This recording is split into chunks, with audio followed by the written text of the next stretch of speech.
So who we got? We got Terry, Pat, Jeff Eck, Hey, Niles. Gail.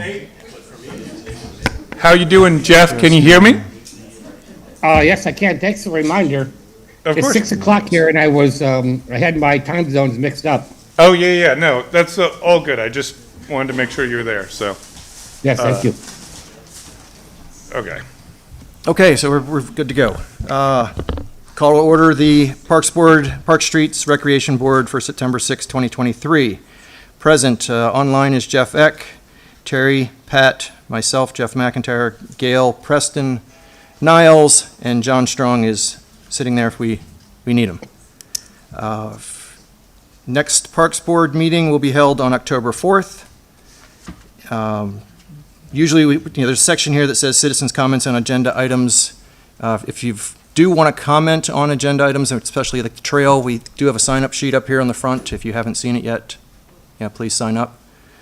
I'm going to switch the order here real quick, just because Mr. Hartz is here, and we didn't want to have to keep him for the entire trail discussion to then jump to him. So he asked, but we're accommodating.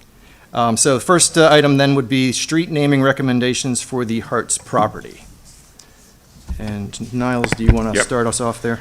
So the applicant, Janet and Gary Hartz, have submitted their request to the Parks Board and to the Town Commissioners that the street for their subdivision located from 19101 Fisher Avenue, it's across from 19101 Fisher Avenue, be Wild Turkey Way. They have submitted a letter in support, and I'm going to read just quickly what the letter says, just so that we have it clear what he was asking. In accordance, this is directly from Mr. Hartz. In accordance with resolution number 3-20, we hereby request that the street across from the 8-lot, 18.45 acre subdivision on the left as you enter Poolsville, which is directly across from our home, 19101 Fisher Ave, be Wild Turkey Way. This qualifies under Category 4, a name of flora or fauna indigenous to the area. Over the years, there have been many flocks of turkeys crisscrossing our property, whether it was under till or being used as hayland. Early in the season, these flocks may have had as many as 8 to 10 pouts with them. I was recently mowing along our property line and watched a large tom turkey speedily trotting along the tree line at the back of the property and has seen turkey feathers on our home property. Since the lots will be 2+ acres and additional trees will be planted along the existing tree line and our untreated treed property line, which we anticipate will be an enhanced to their habitat. And so then the rest was just that he would be attending. So, Mr. Hartz, if you have anything you want to add, feel free to. Just, I'm sorry, just come on up here, push the button, and as long as the light comes on, you're good. Yep.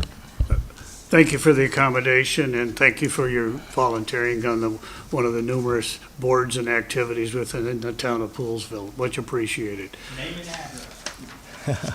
As was stated by Niles, Oh, I'm sorry. Gary Hartz. Just for the record, name and address. There you 19101 go. Fisher Avenue, Poolsville, Maryland. Thank you.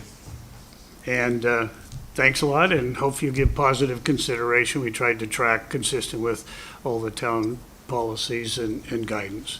And I've got other people in the room that I think could verify that I'm growing turkeys over there, but they're all wild. I just have a quick question. So it would just be one road that loops? That's It's why a you're only asking cul-de-sac. for one? Okay, It that's is a what I was wondering. cul-de-sac. Yep, Gotcha. I haven't seen a plan or anything, so. yeah.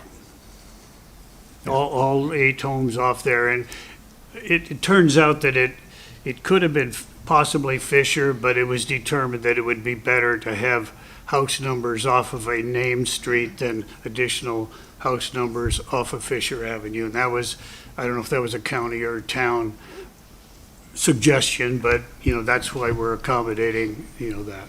Right, sounds good. Anybody have any questions, comments? It seems to fit into our category and regulations. Anybody want to make a recommendation? Do we have to make a recommendation then? Do we make a recommendation then to the commissioners, correct? You That make we- a recommendation to Or the to the commissioners, planning and it commission. also goes to the planning Planning commission as well. Gotcha, okay. Well, how far along are we on the development or the? What's that? How far along are we on in the The, process? the planning commission gave preliminary plan approval to this probably In Two- 2020, I believe. 20, because we've yeah, had- over about 3 years ago or so. And we've been actually, I as an owner, and just the owner, kind of messing around with development.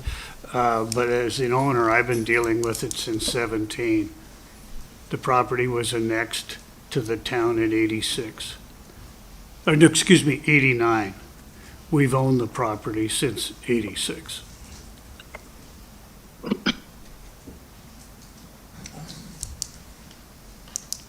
Anyone? Hey, Niles, I have a question. Yep, go ahead, Running Jeff. it- Running it, I can't. Yeah, could you just familiarize me on what, where the road is? Certainly. I So, need to visualize it. Doesn't Yep. exist yeah, yet. yeah, it doesn't exist, so the road doesn't exist yet. That's part of the thing. So as I you're can going, explain that. so imagine going from, into town from the Plant Road side of the town, like as you're going down Fisher. There's that open space just past where the plant is, where Plant Road is and everything. Where the pond is. Where the You know- pond- you where- know the pond Oh, sure. aerator? Yes. Yeah. Directly across from there. Yep, exactly. Oh, okay, yeah, I can visualize that now. Okay. And Jeff, I can give one more specificity. If you look at that 18 acres and it's hayland that we've had the last number of years, Right. the cul-de-sac will go right up the center of that, which would be just offset from our driveway. Okay. Thank you. Yes, that clarifies it, and I can picture exactly where that property is at the moment, yeah. Thanks. And then Niles, would we add this suggested name to our current list So for because this is, selections? the short answer is yes, like in the process it would be, but because it's for a specific development, it would be Right. assigned to that development. Do you see what I'm saying? Oh, So okay. like, Oh, it wouldn't be sure, just sure. added Yeah, to yeah. the general list because it would already be assigned to a street as part of this process. Right, okay, right. It wouldn't make any sense if it was in Do we know when Fishpool or we're something like breaking that. ground? Like, how quick, how soon is this? I mean, if the street doesn't exist yet, do we need to answer tonight? Is it? So part of it has to do with the process they're going through to get to record plat and all of that. Is street names are part of that So process. they need it tonight, is what you're saying? That, Yeah. that's basically the nuts and bolts, yes. There's two other steps that have to take place. Yeah, so Here's the, first. yeah. Got it. I mean, I don't know. Do we have to run it through all the other names that we have? I mean, it does fit the criteria, but. That's up to you, that's up to you guys. Do you want to go through everything else, or it's your motion to make and your recommendation to make? No, I'm just discussing it. Mhm. with the board members.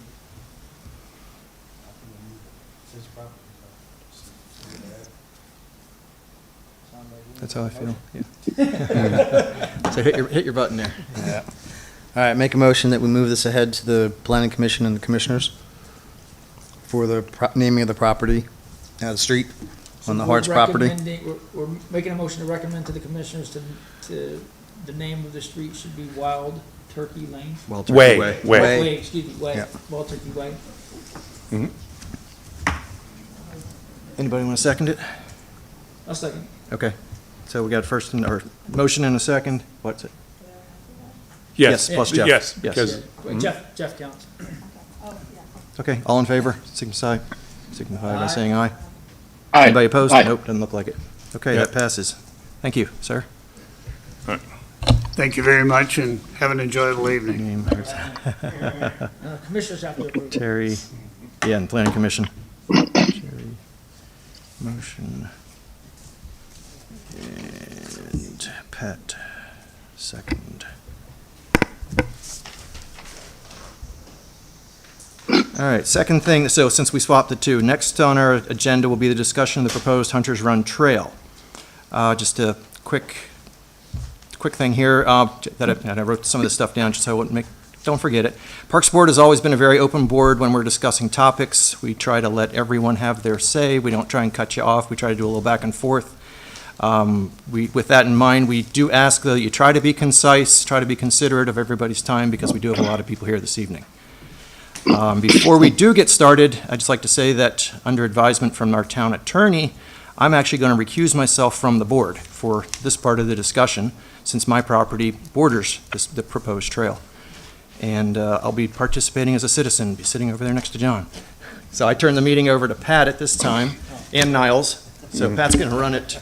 Niles will step in initially with the comments, and Yep. we'll go from there. All right. Take my seat if you want. Citizens' comments. Who? Actually, Niles. So, just, do we want to go through? Yeah, you want to give a quick like recap Overview, of where we yeah. are, and then we'll get comments from citizens. So I'm sure, as most of you are aware, the town has reviewed the Hunters Run Trail several times over the past 20 years. Several factors, including cost and public opinion, have prevented this project from moving forward. In 2000, a report and estimates were established. However, many of the items in the 2000 report are no longer applicable practices in sensitive areas within the state. To develop a true cost study/concept plan, the town will need to survey the 25-foot wide town-owned trail section from Bodmer to Coteen Way. Note that the town is currently not looking at doing the section of trail from Coteen Way to Hughes Road due to the steep slopes found in that area. Once the true boundaries are defined, we will need to do a forest stand delineation and natural resource inventory. The NRI compiles information on important naturally occurring features within the area, such as geology, soils, streams, wetlands, and forests. The estimated cost for that part would be $54,000. The commissioners are requesting a recommendation from the Parks Board to either move forward with a concept plan or not. And then, as many of you are probably aware, the town did send out letters to the affected property owners about this discussion. So that concludes the main report. Do you have any questions before we do comments? So the last time this was looked at was 2000? That's the last time we have the reports for. We walked this in before COVID. 20. No, it was 20. 2019, I took Seth Yeah. back through the, So late 2019. Yeah. We walked the entire length of the trail as a board, and we actually brought it up to the point where we were going to make a recommendation, but it got tabled and never came back on the agenda. So why did it get tabled? Got tabled. Well, well, No. I think it was a change in leadership. yeah, it was. There was at the Yeah. time was when the town was seeking new management. And I think there was some commissioner turnover or some mix up or not, some rearranging of commissioners on boards and such. So, and then we had one of the park board members step down as well. So it just got, I think, lost in the sauce of COVID really once everything went down. So that's why it is where it is now. I guess any other questions from the board on it? So I have 12 folks signed up. Is there more than that would like to comment? Can I ask a quick question of Niles? Sure. This is Jeff. So, Niles, today I received an email for a submission. It's contact the commissioners. Mm-hmm. And it was from a resident on Dr. Moore Court. Mm-hmm. It was quite a short statement. Mm-hmm. It said, "I am against the walking path and Hunters Run. Thank you." And the person didn't fill out their name, but they provided their address on Dr. Moore Court. Mm-hmm. Is this the walking path that we're speaking of right now? Correct. Yeah. Okay. Did the Parks Board receive that So that- email contact? Not that specific one, just because it came through rather late in the day, so we can share that Right. along with the rest that you'd previously shared. Okay, well, thanks, Niles.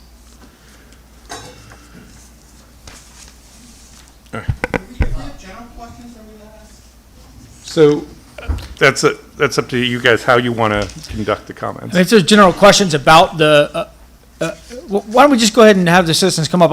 Are the questions part of the commentary, or is this general question? Just a real question. Oh, well, come on up then. Yeah, we can, he hit summary already. Yeah. I'm sorry. I've been here a long time. Yeah. And then name and address. Isabel Blanc, 16926 Hillard Street. I'm one of these, I'm up against this. Just a question, so here, this is the whole path. How wide is this? Is this just a nature path? Is this gonna be a lit path? Just what kind of path is it? Because when we moved in 27 years ago, they said, oh yeah, we're gonna be putting a path in. I'm sure it's changed over 27 years in concept, but can you just tell us what the path is so we know what's being planned? Yeah, so when we discussed it in 2019, and correct me if I'm wrong, it was, it would be a nature path, not paved. It was gonna be about 4 feet wide, big enough to get the mowers through there, is what we It has want, to be ADA. yeah, That's the biggest thing now. yeah. Is So- that we have to I- conform to the ADA. And to Yep. pay what material. What's that? Well, it would be, the path itself would be 4 feet wide, right? Roughly, is what we, Four or is what we were five? discussing? Yeah. Yeah, And that, it depends what materials Yeah. and what direction. TBD, right? Like, Right. it was supposed to be mostly like a mulch path when we were talking about it, right? Yeah. Just- Rustic footpath, right, Okay, rustic footpath, if that's a good name for it. what they agreed to, yeah. Who agreed to?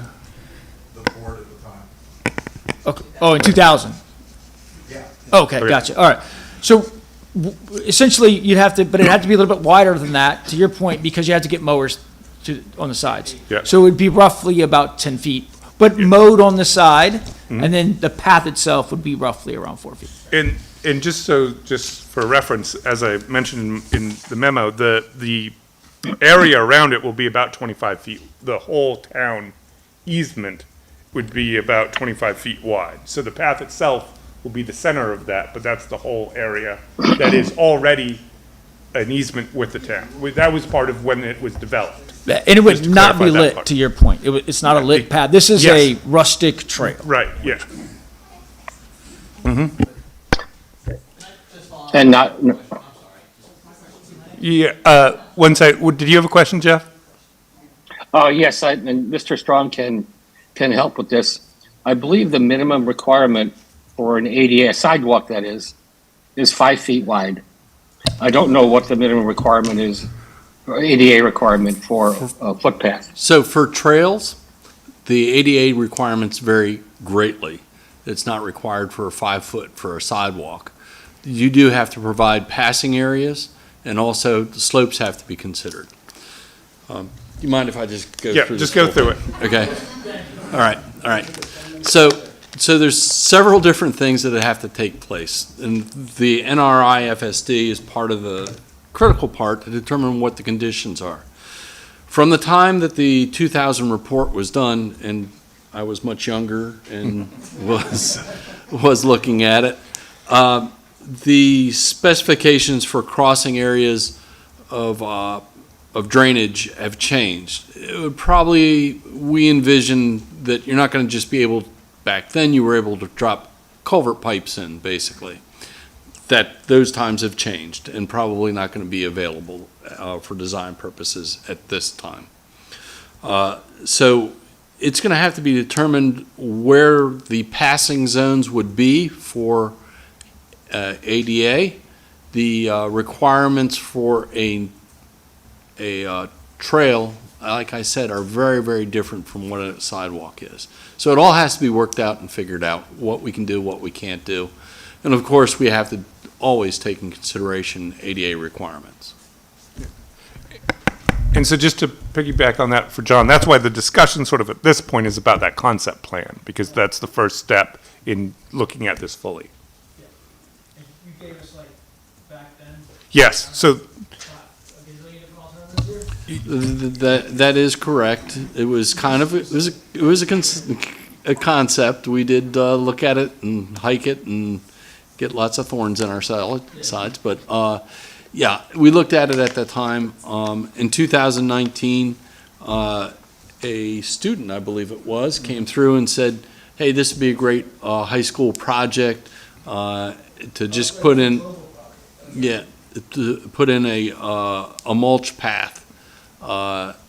And that never went forward, never made it out of the discussion points. So the requirements for that path are still to be determined and what it would look like. Yeah, one of them was like an 8-foot asphalt, 8-foot wide asphalt. Correct, for emergency services, and I remember that discussion, somebody was concerned that if somebody fell or something along those lines, you had to be able to get somebody in and out. That may be an issue, we don't know yet until we do our homework. Yeah.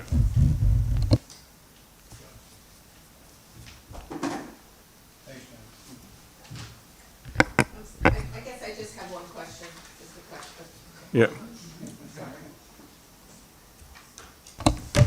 What, oh, sorry, Pat Coldell, and My Land Does, is affected, 19605 Seymour Court. I'm looking at it and I'm lousy on mileage, on distance. What are we looking at from the start to where it comes out at the other end? What's the distance, do we know? Trying to remember. It is, Some of that would determine how the trail actually yeah. goes. Mm-hmm, And guaranteed, from what I was farming back there a couple of years, it's not flat or easy to move through that area. It's less You than a had mile. two, they had two phases, 4,500 and 1,500 linear feet, so it's Yeah. almost a mile. almost Yep. a mile, okay, that's it, thank you. I don't know if you went to find out, if the water impact on that, 5,000 square feet.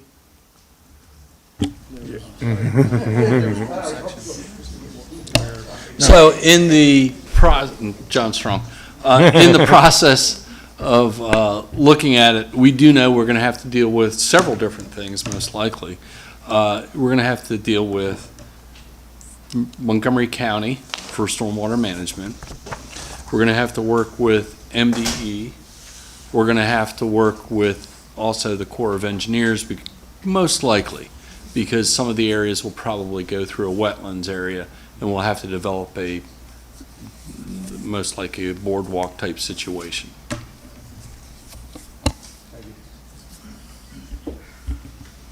Since I signed up, can I just get up there and ask my questions and be done? So I can start thinking about it? Yep, come on, are you on the list? Yes. All right, That's why I said, I signed up right when I came in. I All right, think go- you go- had to sign up. go for it. I watch enough of this on the news when you don't sign up. Yeah. All right, let's button. Yeah, it's the button straight. There we go. Perfect. Yeah. Okay, Victor Converse, 6906 Dr. Moore Court. My front yard looks at the forest, the beautiful forest that's going to be slashed down the middle with this giant path. So it doesn't actually touch my property. A lot of my neighbors here, it touches theirs. So overall, I'm against it for multiple reasons. But I have a couple questions to kind of ask, to put on the radar. I don't need an answer right now, they may not be known right now. First question would be, why is it coming back up again, 23 years later after it was shot down? We had a lot of people for it. We had a lot of emails come through. They had it correct. Yes. At least a dozen or more. Okay, that leads to the second question. What does it actually perform and enhance on people's lives? What does it actually do? What does it make it easier? Fitness added to.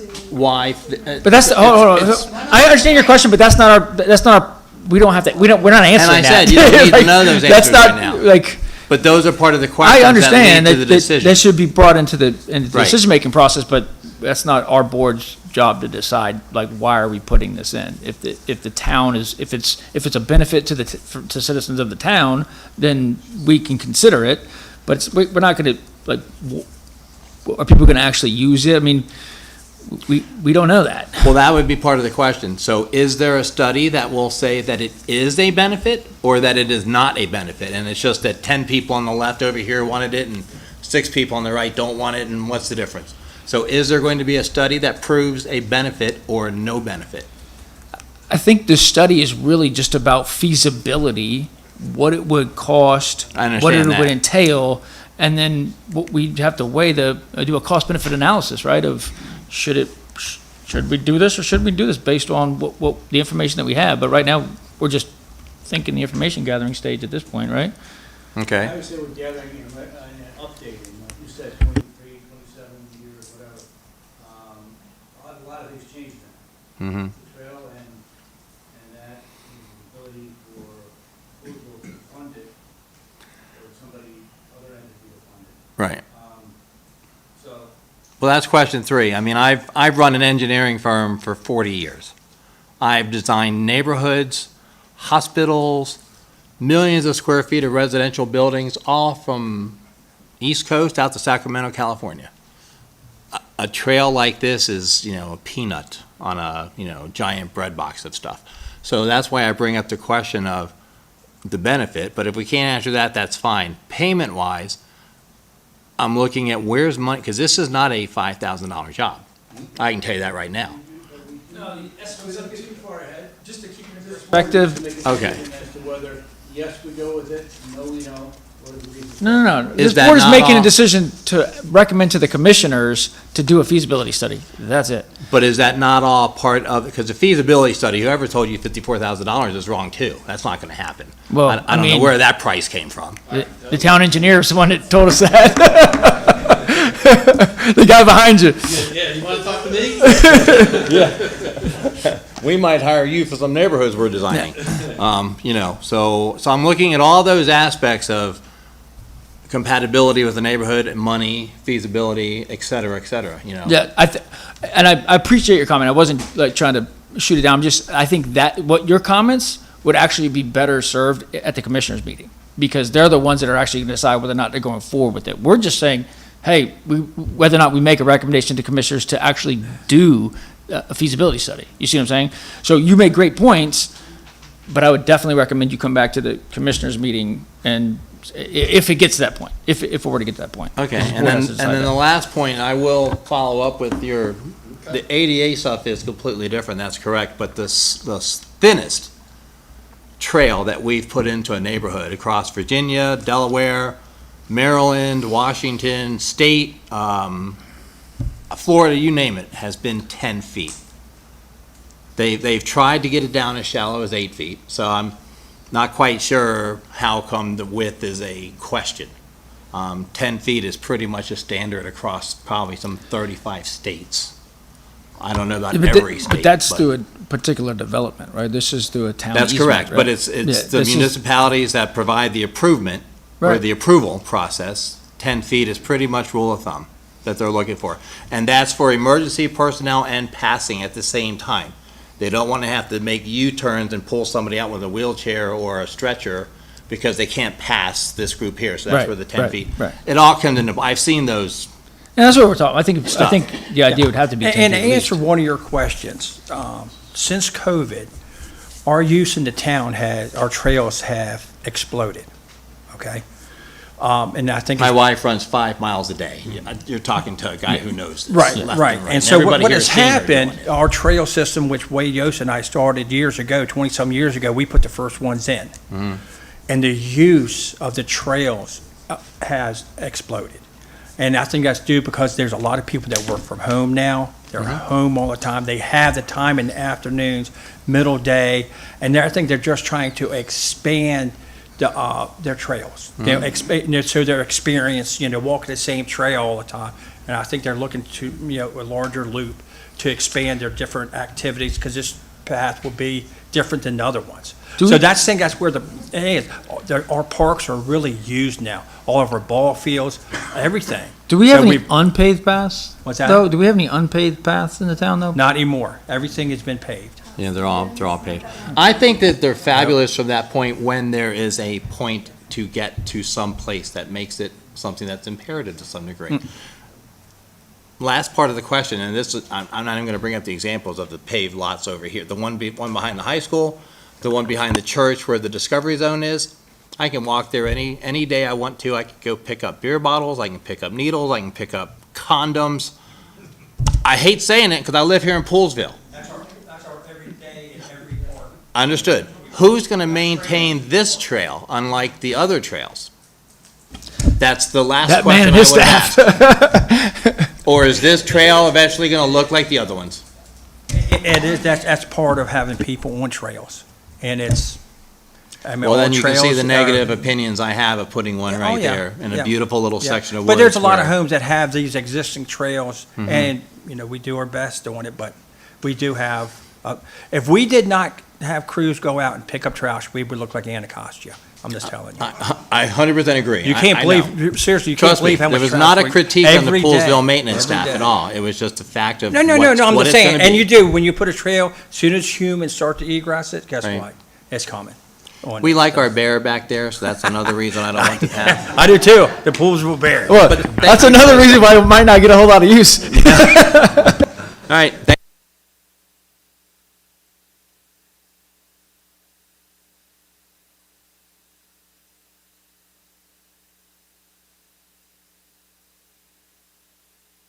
Any other comments, citizens' comments? We have, there's at least 12 people signed up.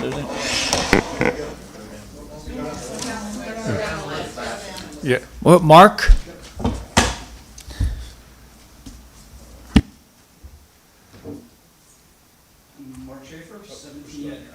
Push the, there you go. Mark Schaefer, 17040 Oxley Farm.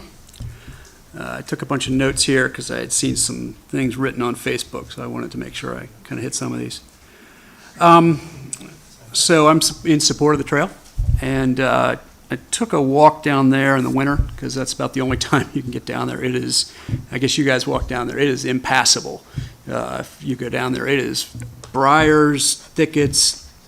I went down there to do some bird watching, and you can't go down there. I mean, you follow that edge by the field, you try to stay in the Poolsville area, stay out of the farmer's field, of course, respect their land. It's not a resource I can use. It is of no value to any Poolsville resident except for those homeowners.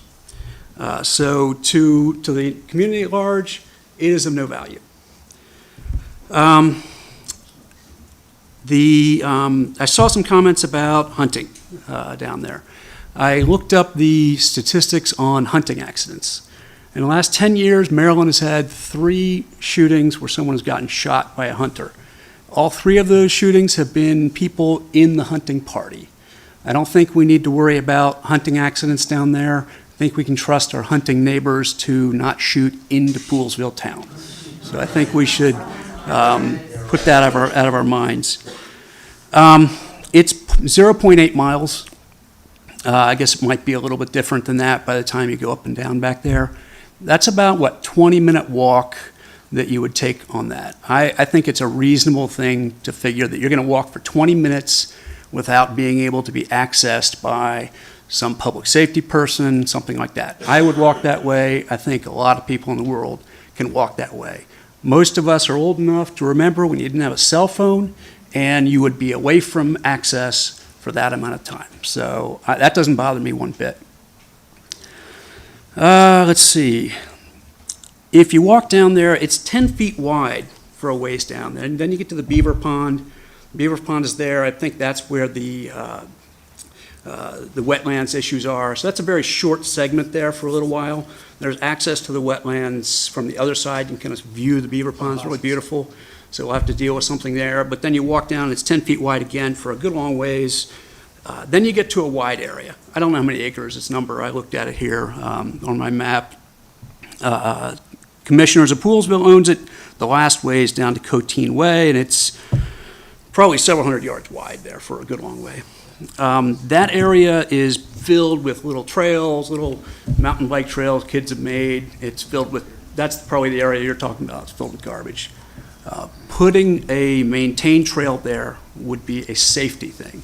Means that we would maintain it, kids would have a place to go that would be actually kept up, adults would be on that trail, so kids wouldn't be alone.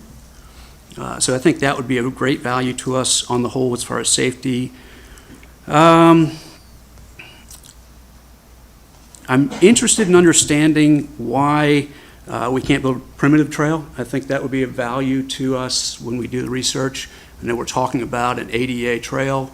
There are non-ADA trails all over the county. I'm not sure why it has to be ADA for the entire 1/10 of a mile, so I'm interested in the answer to that.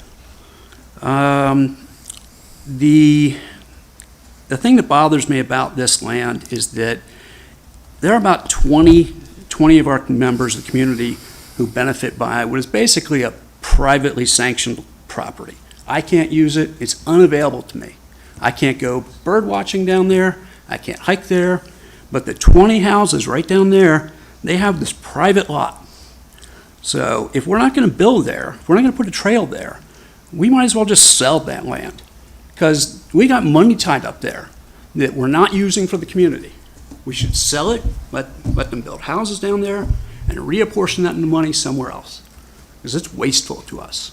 That's all I got to say. Thank you. Jeff McIntyre.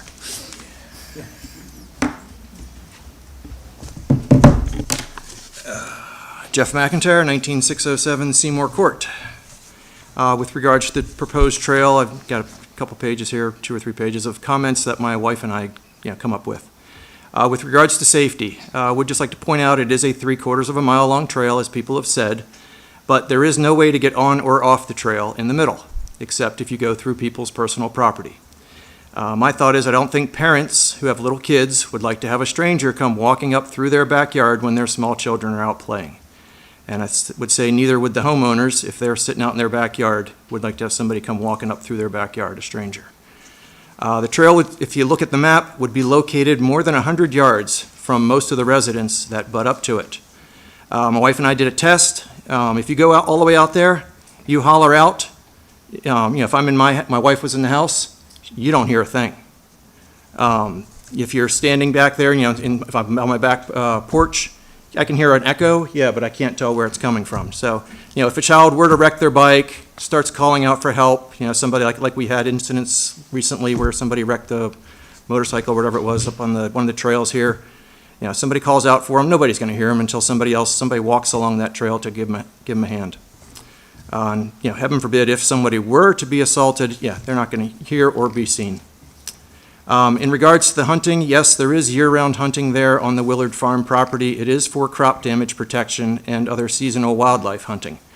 My thought with the hunting isn't that the hunters are going to shoot somebody, it's just that if somebody's walking along that trail and they hear a gunshot, 10, 15 yards, whatever, 30 yards from them, it's going to be very uncomfortable for them. There are multiple coyotes in the woods and the adjacent field, and also, as Victor said, we do have bear travel through those woods. My wife and I have significant concerns regarding potential fires back there, primarily from people that might just be walking along, smoking a cigarette, smoking a joint, doing whatever, and they throw something, or you open this trail up, you now open up the potential for field parties with bonfires. And I'm certainly sure the Willards would not like to have field parties in their fields. Firefighters would have a difficult time accessing the area and fighting any fires. It's unclear how firefighters would actually access the area in the event of a fire. And the people that do have the property there in the summer and fall, the woods and the fields are very dry and would burn fast. And as we've talked about, illicit activity, which already occurs in our parks, would not be visible. And the other thing with safety is that you would have to figure out, I think EMS would have a difficult time accessing the area. Related to the environment, a majority of the trail would be constructed in what was described in 2000 by the town engineers as heavy forested area. Building this trail would destroy a portion of that forested area. Trail would have to be constructed over 2 wetlands areas and the floodplain. The study from 2000 showed that there would need to be approximately 7 or 8 stream/drainage swale crossings.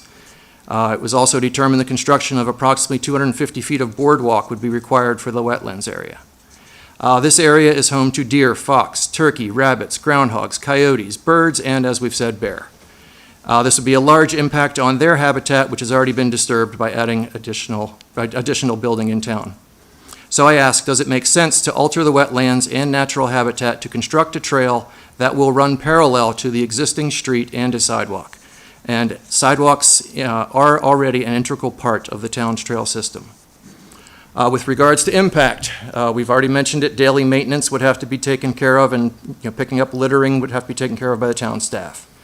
I spoke with an insurance adjuster who strongly recommended that any adjoining homeowner increase their liability insurance because if anyone strays from that trail and gets hurt on private property, the homeowner is liable. We have motion cameras on our property to observe the wildlife. We also have multiple no trespassing signs. Our cameras frequently have taken pictures of random people walking through our woods. My neighbor and I have confronted several of those people, some of whom were hunters, including one man who was armed with an AR-15 semi-automatic rifle. Many of my no trespassing signs have been shot to pieces. And in order for those people to be shooting those signs, they're aiming their guns towards my house. Most of the people we've confronted thought they were on public property, did not realize there were homes that close. Some said they didn't care it was private property. They were just out having a walk. Some people have stated on Facebook that it would be great to connect neighborhoods, provide access to the middle school.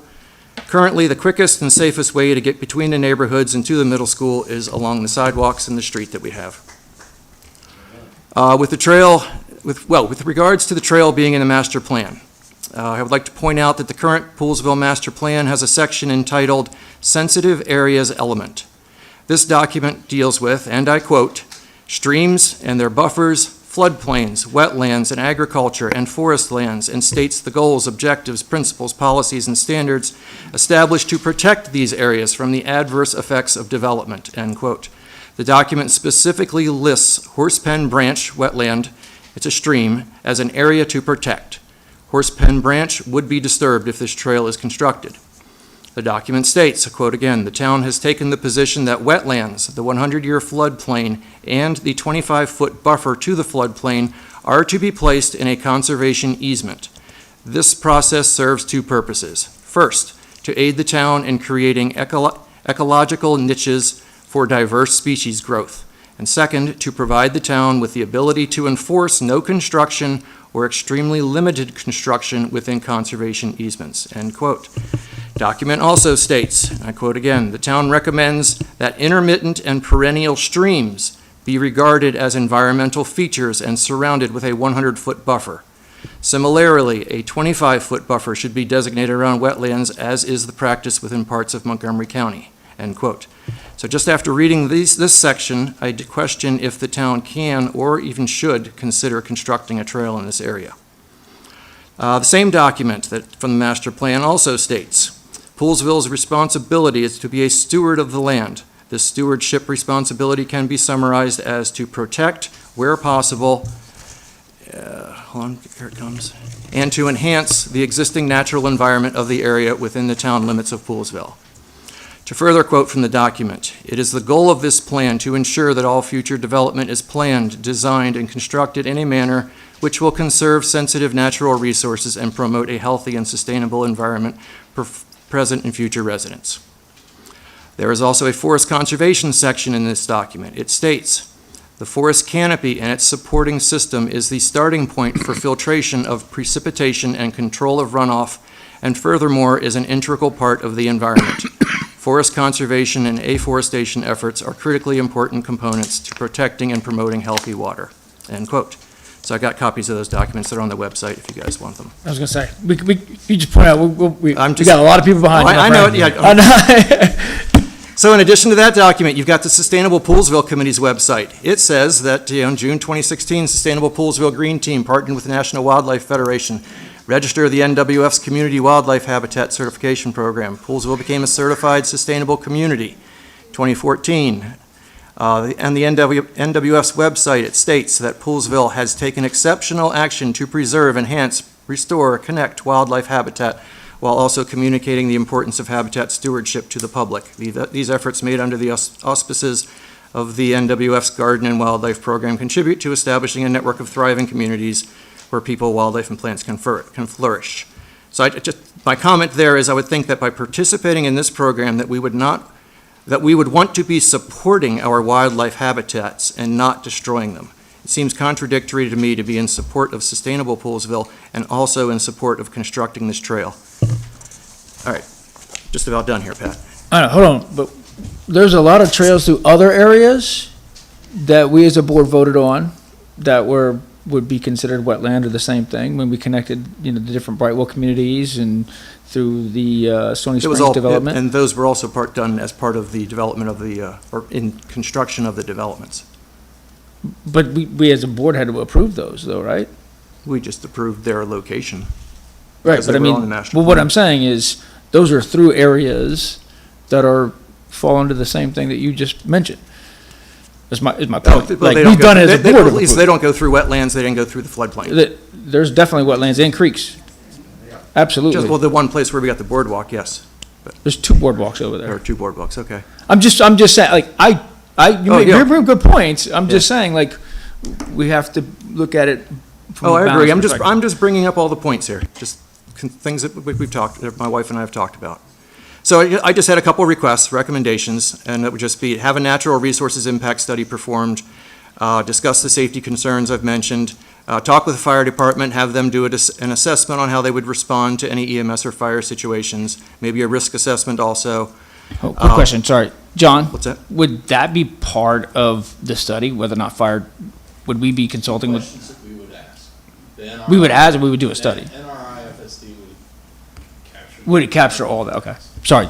No, no worries. And then the other request that I would have is that, you install fencing and signage along the entire length of the trail to delineate the personal property of residents as well as the Willard Farm. And just to say, the town has done this in the past. The town owns the entire stretch of fencing along Halmos Park on the one side. The town installed that. And we also installed fencing over in Elizabeth's Delight for the trail to the swimming pool. Just also ask, review that sensitive area master plan document that I talked about, sustainable pools, villas, policies, and whatever. Just say, I love trails. I'm not against trails. I'm not against this trail. My wife and I frequently go hiking. There's plenty of places to go around here. I just think this trail presents many areas for concern that need to be discussed. And all I'm doing is bringing up my concerns. And I just think they need to be worked through. I'm not saying it can't be done. I mean, please don't say that Jeff is here and he doesn't want it. He says it can't be done. I'm saying, yes, it could be done, but I'm just asking that you address all the issues and, be open-minded in both ways. Thank you. So, real quick. Oh, go. If you're I guess, the idea of a rustic trail, that, I think it was Victor that brought up? I can give you some history on that as well, if you Well, I'm want. just curious, like, would that alter anyone's opinion who's against it? So, no, what I'm hearing is that you would be opposed to any trail, whether it be Okay, hold on. Depends on the person, I think. Okay, Depends on who you're talking to. okay. Yeah, I mean, the biggest thing one of the issues we have is people just walking through our property. I mean, Yeah, it's just, trust me, I get it. yeah, I mean, I've People got walk through pictures my here I court can and show you. walk right through my yard. That happens all the time. Yeah. Like, I know exactly what you mean. And the people that don't care. It's just, I mean, the one lady I approached her and she's like, oh, we're just out here having a good time. And I'm like, this is my property. And then as they walked back through, saw them carrying things that they'd picked up while on my property. I mean, it happens, I understand I'm that. sure, I'm sure. But Thanks, Jeff. all I'm asking is that, just review what things I've mentioned. Thanks. Appreciate it. Thank you. Pete? Yeah, I did have Pete, comments. Pete Proctor? Thank Yeah. you, Mr. McIntyre, for addressing everything I wanted to say. Oh, perfect. All right. Thank you. Thank you, sir. That makes it easy. Martin? You are up, sir. Pete was brief in his comments. Good evening, Parks Board. Thank you guys very much for your service. Volunteering makes this town go round, and I appreciate everything you do. And Preston, you for the parks, and everybody at Niles, John Strong. 19717 Beale Street, long walk for me from next door. I will just be brief.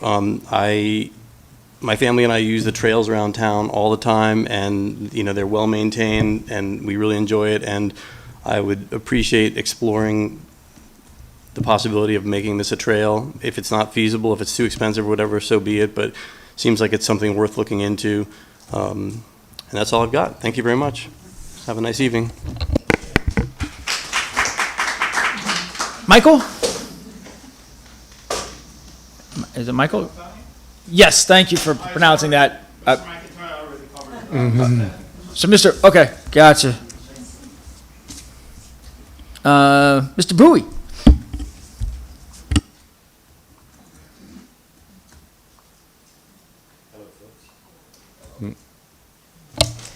My name is Jim Bowie. I live at 6 Hoskinson Court.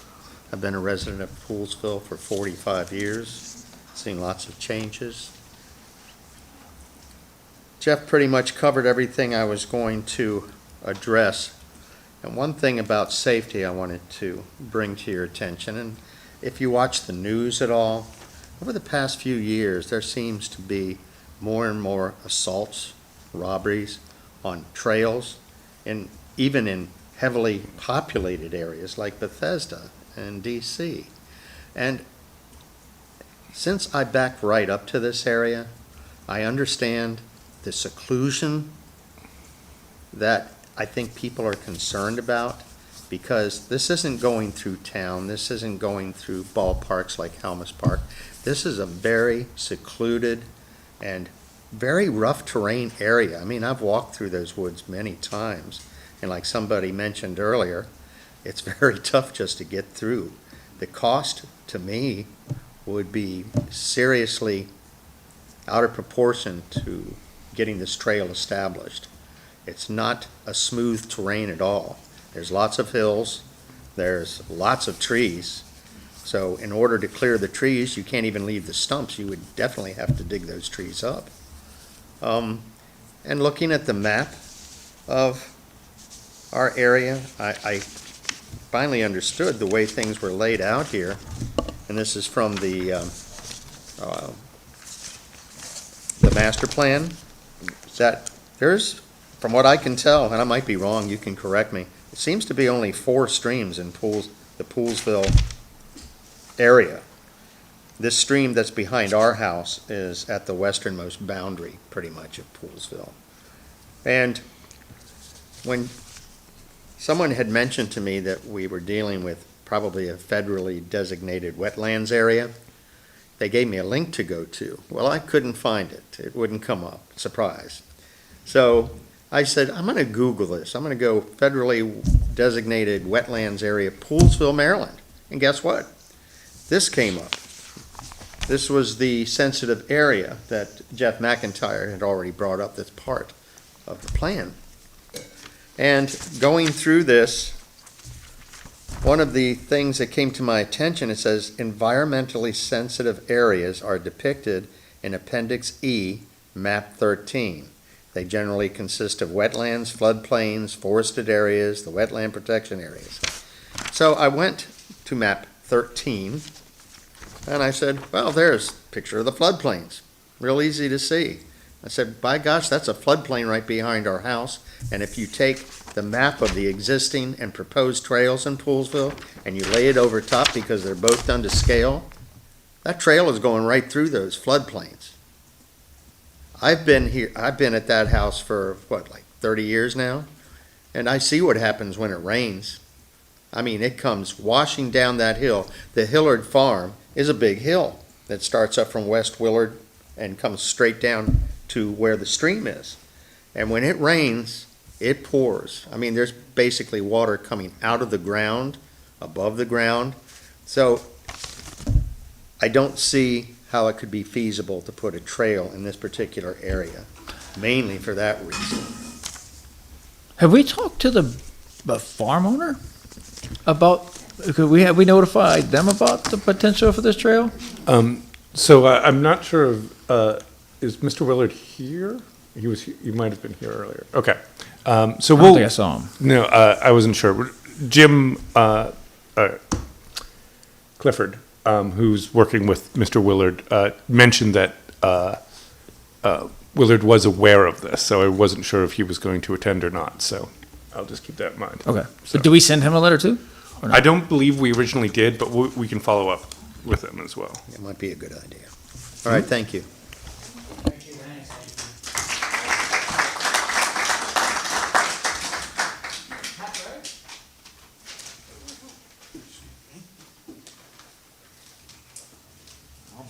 Does Terry want to comment too?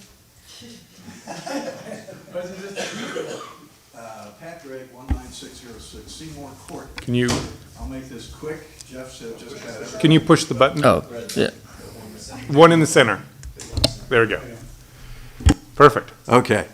If you want me to say it again? Yes. Okay, Pat Gregg, 19606 Seymour Court. Jeff said just about everything, but I'm here to plead that we don't go down the same path that we did 20 years ago. It was horrible. The commissioners at the time tried to shut us up. It was terrible. Please, let's keep this friendly. I don't think there's any reason to have Mr. McIntyre recuse himself. That's kind of unneighborly, if you ask me. But it's also So like let's you have to keep do it, it, though. let's keep it. I mean, like, let's we keep had it- Terry recuse himself when we voted on anything PAA because he was the president of PAA. It's just, Okay. it's the right thing to do. Okay, that's fine.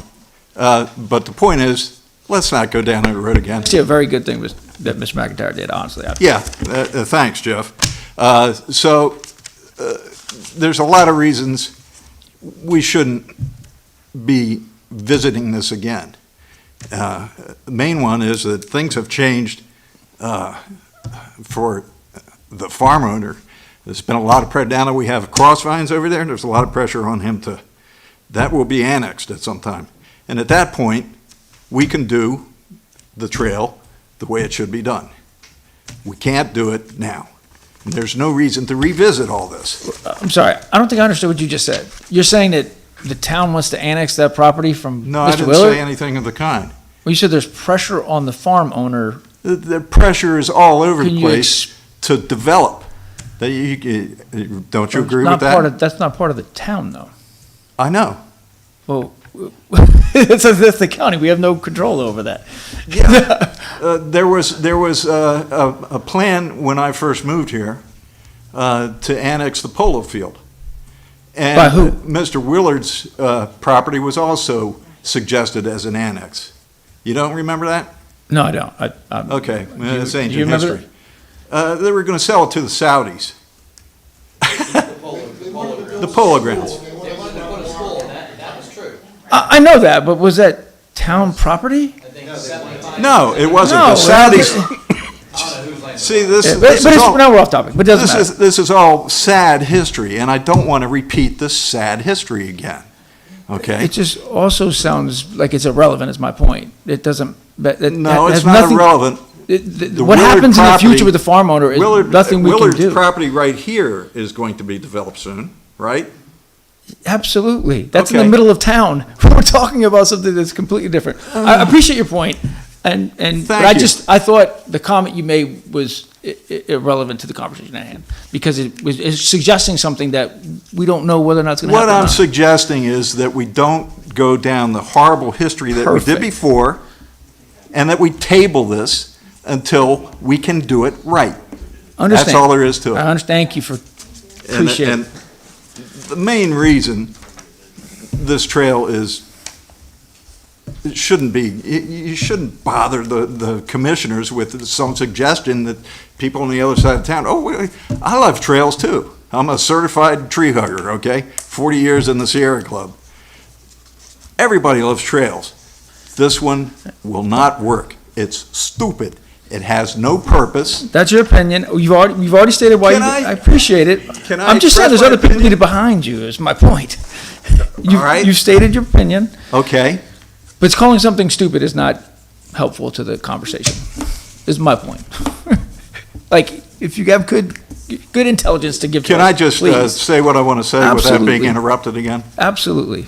Just like last time, the commissioners actually told us to shut up and get out. The cost is ridiculous, not just in money, but in trees.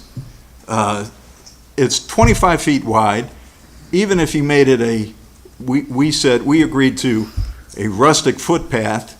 Even at that, to make it feasible, you're going to have to cut down God knows how many trees. There's no purpose.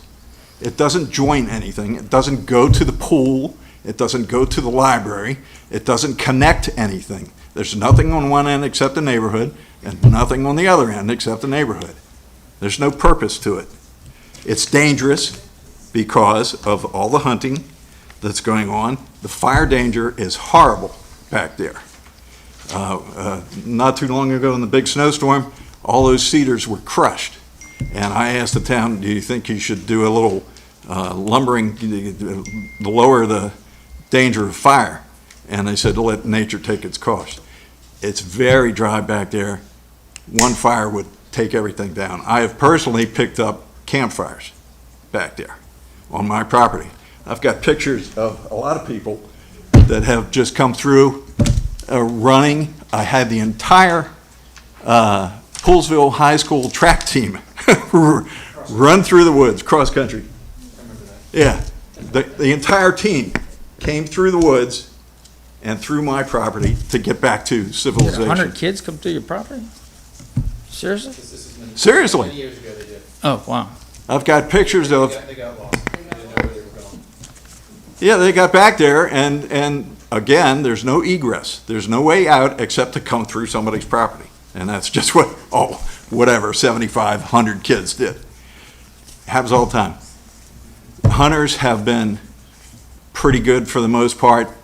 I'm not against hunting. Jeff's a hunter, and he knows more about this than I do. But they're back there all the time, all year long. There's no egress, no way out if anybody was back there. There's tons of barbed wire across the entire border of Poolsville and the farm property. That would have to be removed. Another thing you need to talk I about. believe that probably belongs to the farmer. No, it's on our property. It's on Poolsville property. There's no trees on the, except further down on the Willard property. So the hunters that used to hunt there would be in Poolsville trees, my trees. Some with high-powered rifles, just not hunting, just playing rifle shooting.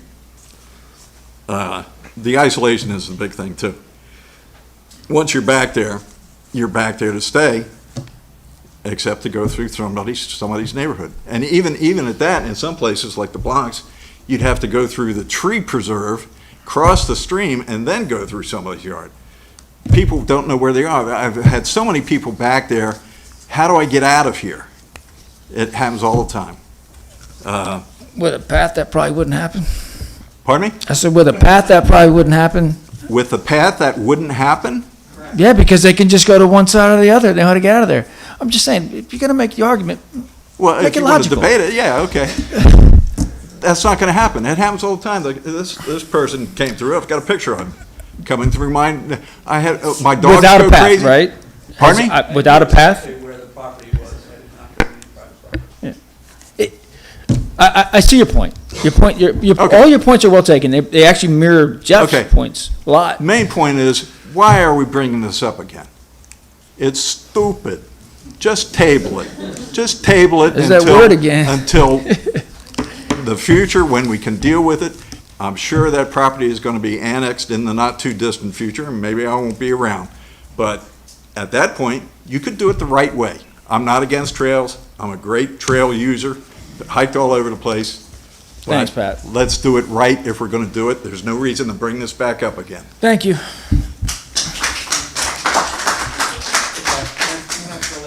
Just an explanation. If you can make it quick. I got to go pick up my daughter in about 7 minutes, so I may have to turn this over to somebody. Part of the comment on the Yeah. trails long-term was that if the Willard property were annexed, then we wouldn't have to take out all the trees, and then you could just do it along the field. Yeah, That's yeah. where Pat's coming from. That's the conversation. Steve Smith? Just for the record, but we have commissioners in here. Is there any talk of any annex of any property whatsoever? I don't know why it's even being brought up. You're missing the point. I'm not missing the point. Is there any talk of any annex of any property? 20 years ago, we There's talked about two commissioners in here. Thank you, Jim. Go ahead, Steve. Jeff, I'm sorry, Steve. Jeff? This one. There's no current discussion about annexing any property. The primary, well, many reasons. Currently, the wastewater treatment plant has a cap, and any additional property would probably invite homes, and that would exceed the cap, which of course is established by MDE, Maryland Department of the Environment, and the town of Poolsville would not do that. Thanks, Jeff. There are no current discussions on annexing any property. Thank you. Steve Smith, 19503 Conlon Court. I'm in favor of a trail, albeit a primitive trail, kind of like what kids do when they walk. We call it fishermen's trails, around any type of pond, any type of woods. I used to run in the woods when I was a kid. It was awesome. I have kids. I want them to go into the woods. I'm not in favor of a asphalt trail or a 25-foot wide easement or cutting down a single tree. Is there any way that a primitive trail could be put back there? And also, are kids even allowed back there? Some friends told me as soon as the Facebook page thing went crazy, they went back there, they took some pictures, shot them to me and said, go take a look. So I went and took a look back there. There's some beautiful trails back there. Not necessarily near the pond, but behind Seymour Court, beautiful trails. There's also hunting there. That's our property. So, right. Exactly. I was following this map and also using a GPS to stay. What the GPS showed was dark green for what I thought was park property, and then there was another color for residential. I was on the dark green side. And I could see no trespassing signs, and I could see a hunting stand and things like that. I hope they're not shooting across whatever with the hunting, because that. I have a map showing the property line. We know where it's at. We've walked it. And right, and I was following that with a GPS too. And I didn't go through anybody's property. I came in from the pond, walked through the area that nobody can walk through because it's too steep or whatever, and then walked back the way I came in, just as. So from the middle school pond, you're saying? No. Or the other pond? The other upper pond, yeah. So the question is, are kids allowed to be on the property? And if so, is there a delineation between the private property and? That was one of the points that Jeff brought up, is how do we delineate? Yeah, you know, and if we do, I mean, the point that he made about having a fence there, I mean, we probably have to consider that. If we even made a recommendation, and that would be up to the commissioners to decide all that, but Yeah. I think it would be part of the study that John would do if he were to. I'm in favor of going onto private people's land or taking their land or anything. No, I don't think anybody It's just going through the woods on a 3-inch wide trail just to get some quiet. At my knees, I'm a runner too, 5 miles a day, try to avoid asphalt. So if there's 3/4 of a mile that I could do an out and back or something, I'll be happy all day. But that's more what I'm looking for, and that's what I'd be in favor of. If there's any way we can just, like we did when we were kids, make a trail through the woods, follow a deer trail or something, except make it, knock the spider webs off with a stick or something. But that's what You're more in favor of a primitive trail. Or rustic Primitive trail, not anything taking down a tree or anything like that. Gotcha. As long as it stays away from people's land, which, based on what I saw and what this shows, there is obviously ample places to put it where it's not on somebody else's land.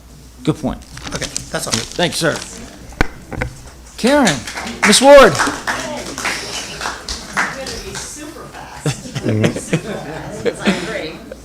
So, Okay. my name is Karen Ward, 7 Hillard Court. And real quick, I, as a woman that runs bikes, I don't run anymore, I walk, I bike, and I'm an avid bird watcher also, I would never use that trail, never. I would not only go back there, and I go back a lot with my husband Jim, we walk back there, and it's beautiful, it is so secluded. If I'm gonna take a walk or go bird watching, I don't go to McKee-Besher by myself, I don't go down the towpath by myself. It is so secluded back there that I would not let my children go back there alone. I wouldn't, there's nothing back there. And to finalize it, do you know what, ticks are everywhere. We don't go back there at all in the spring and the summer. There are deer ticks and wood ticks. Jim tries to spray our yard, and the poison ivy is out of control. Done. Thank you.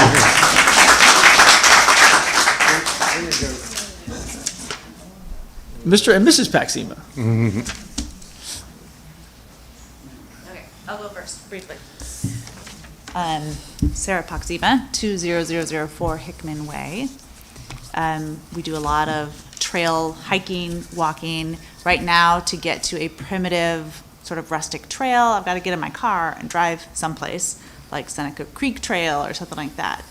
And I would love to have a trail like that right here in town. I could absolutely connect to it by walking through some neighborhoods to get to it.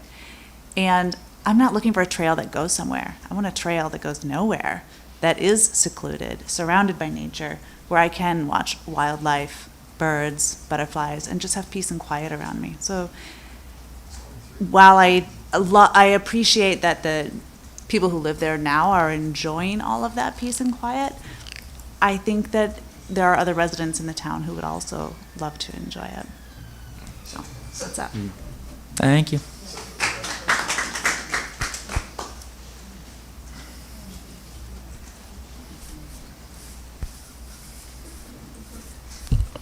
Thank you.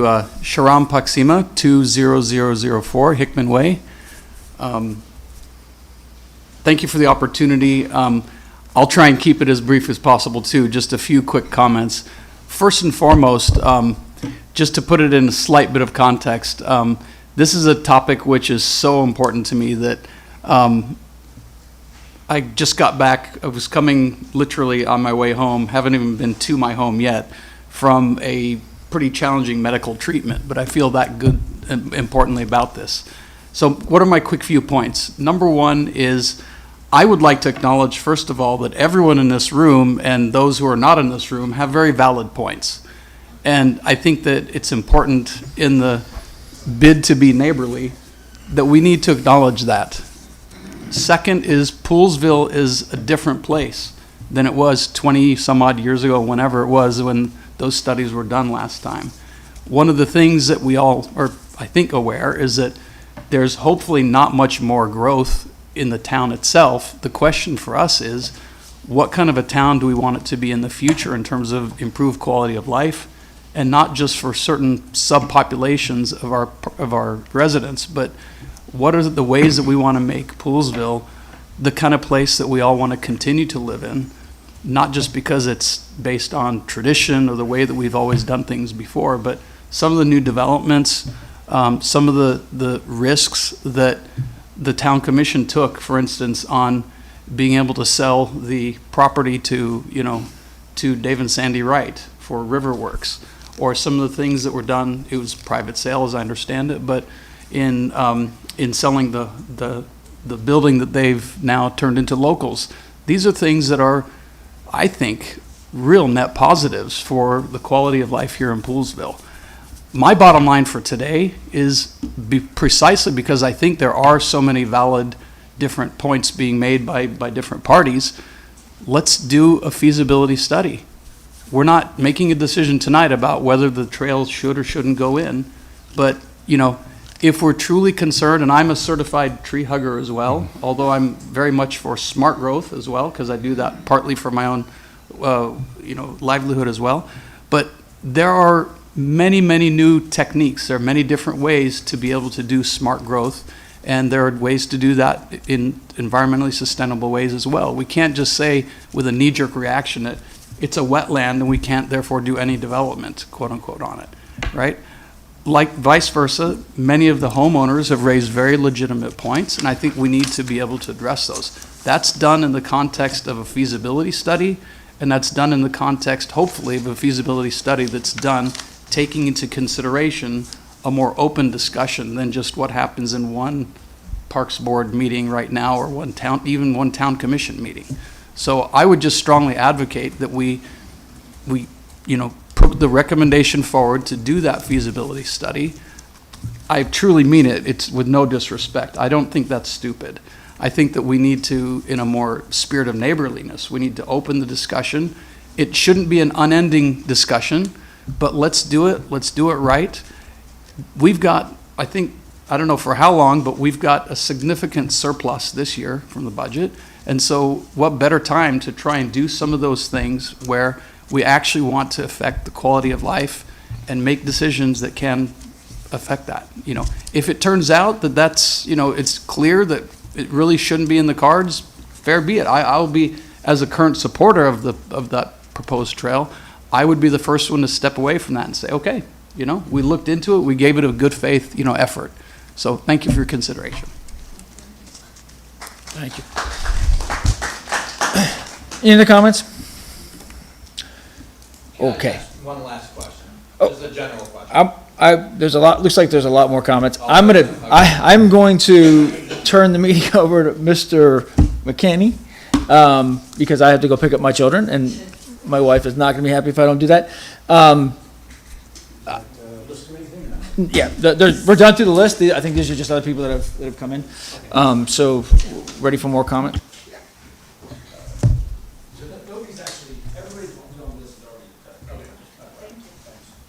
Hi, I'm Dan. Just for the record, for the Parks Board, I think I'd need more time to think about what I've heard tonight in order for me to make any sort of recommendation. So I would not be making a motion tonight, because I would want to think about it. That's just me. Will you listen to the subsequent comments that are made after you? Absolutely. Hi, my name's Dan O'Reilly. I live on 16910 Dr. Moore Court. I think if I understand right, your purpose is to determine whether or not you should recommend to the commissioners if we should do a feasibility study. And so my other thought among kind of a separate angle is when we did this back in 2000, there were some cost estimates roughly from $250,000 to $350,000, depending on natural or whatever the path would be made of. So my question for you to consider is whether or not, are we in a ballpark price that, sure it's higher now, is this something that would just kill the deal? Or, is it worth spending, going through a feasibility study and finding out it's going to cost $400,000 to $500,000? And then we say, we're not going to do that. So I think that's a question that maybe you should consider before it goes to the commissioners. Personally, if that's the price tag, I think it's probably a lot of money spent on a certain part of the town where I would prefer to see it spent more in a general population area to benefit more people. Even if we could do something to help the ferry going, I don't know if you get creative with financing or something, but I'm spitballing now. But my point is that I think it's going to be a lot more money. Is it the right place to go spend it? Can we get a bigger bang for the buck to benefit more people elsewhere? That's my comment.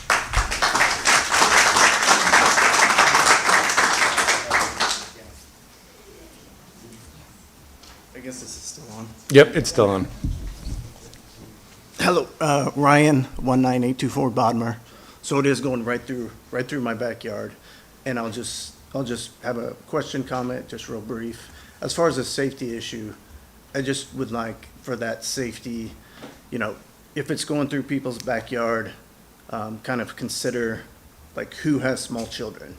Like we have a 4-month-old, my neighbor who is going through their backyard has a 1-year-old. So I would like that to be a consideration and part of the feasibility and assessment study. So that's it. Thank you.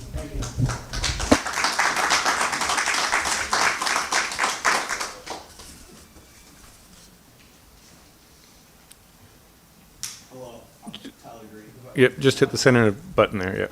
Hello, I'm Tyler Green, 16909 Dr. Moore Court resident. The only house that actually has a driveway on Coteen Way. So maybe one day we'll get that corrected. Couple items with this. The fire hazard issue.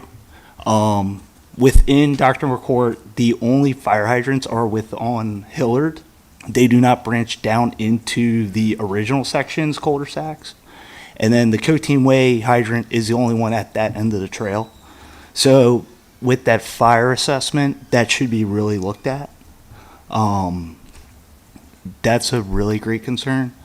Along with the ADA compliant issue, within the back area of the Coteen Way section, It's extremely steep. That was an old sediment pond to the Hunter Run development that was backfilled in '01, '02.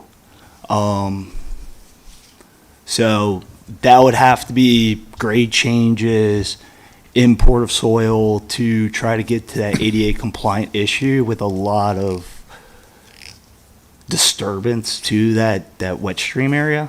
So I'm kind of concerned about that as well. Along with that, since it's planning on being mulch, how often is it going to get restored with the washouts? Is it going to be yearly, every 6 months? What are we talking? And then has that cost been associated to this? So, So that kind of stuff still is to be determined. So that's part of, again, part of our analysis is looking at what the materials of the trail will be, all of those costs and things like that would be to be determined. A lot of what we're gonna have to do, or probably John Strong is gonna have to do, get the commissioner, tell him to look at developing feasibility study. Is what are the components that go into that feasibility study, which could range from $50,000 to $500,000, depending on what we do, what the city does over time. So, I'm listening and I'm not responding to that, so I'm really trying to make sure I get your issues addressed. But part of your issues to be addressed is going to be the result of a study impact. Yeah. Which a study impact, just going phase one environmental, your MDE study reports, your feasibility assessment. I mean, we're not talking pennies on a dollar. I mean, those reports are near $10,000 a pop. I mean, we're diving $30,000 into this. So, just let me speak. Go for it. So we do Maryland National Capital Park trails and Okay. all this. We're very familiar with it, okay? So we know the process very, very well. So are we doing a full report, a full environmental? We're doing an assessment of the property to determine what environmental impacts we're gonna have to deal with. Okay, is Okay, that, So the second part of the study will address how if the trail could be built and how it could be possibly built.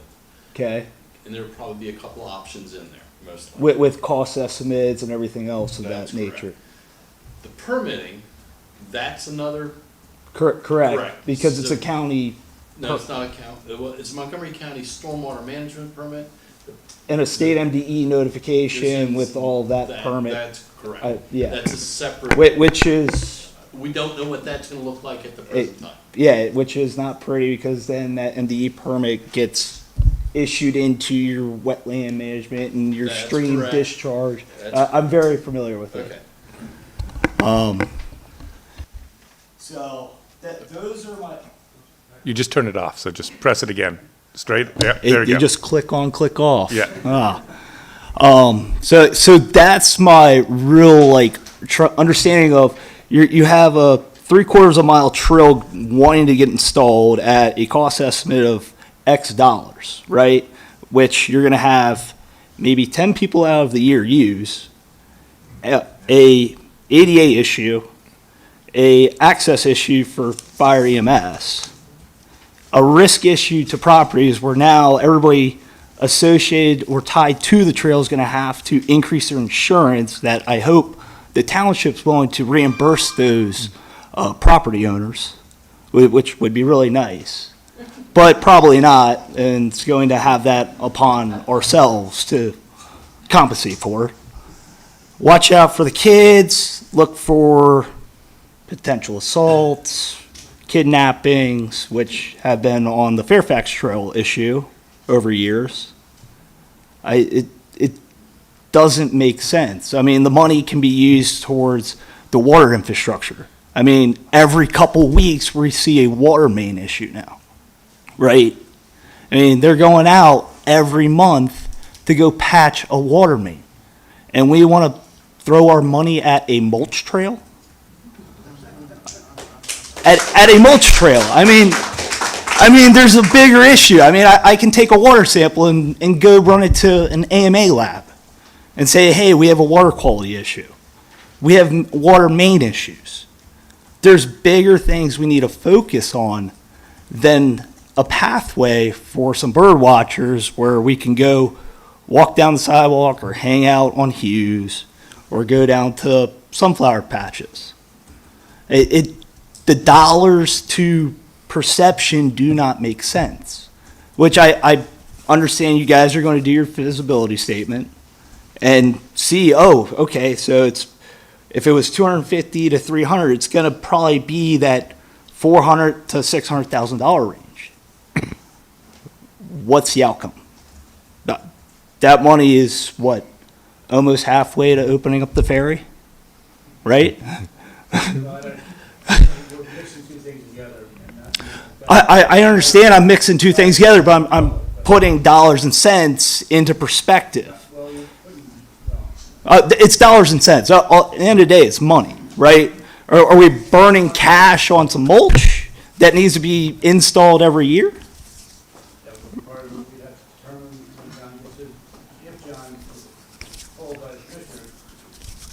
And then the ADA thing, I don't think you can get EMS with a stretcher back up a mulch path.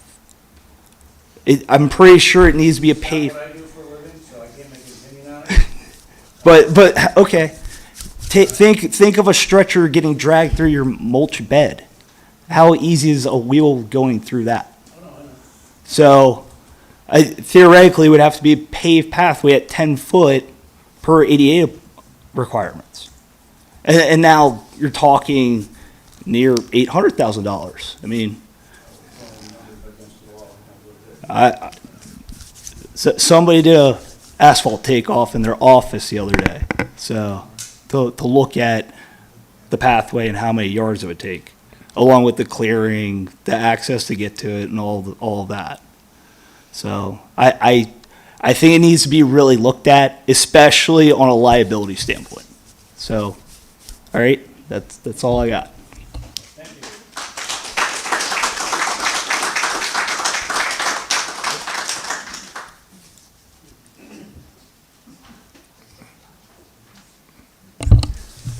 I'd like to suggest, just as an alternative, Mark Schaefer, 17040 Oxley Farm. Just looking at that lot down there, it's 7 acres that runs from Coteen up from there. It's 7 acres. I'd like to suggest that we don't have alternative to do it or don't do it. We actually have alternative that is negative revenue plus positive revenue, that is do it or sell it. So in the feasibility study, we give two options. So that's 7 acres that could be used as a resource somewhere else. So I think that actually would solve a lot of the concerns, and it provides a completely different way to view this. So 7 acres would be a huge asset, huge resource for the town to actually bring in. So. No trails allowed.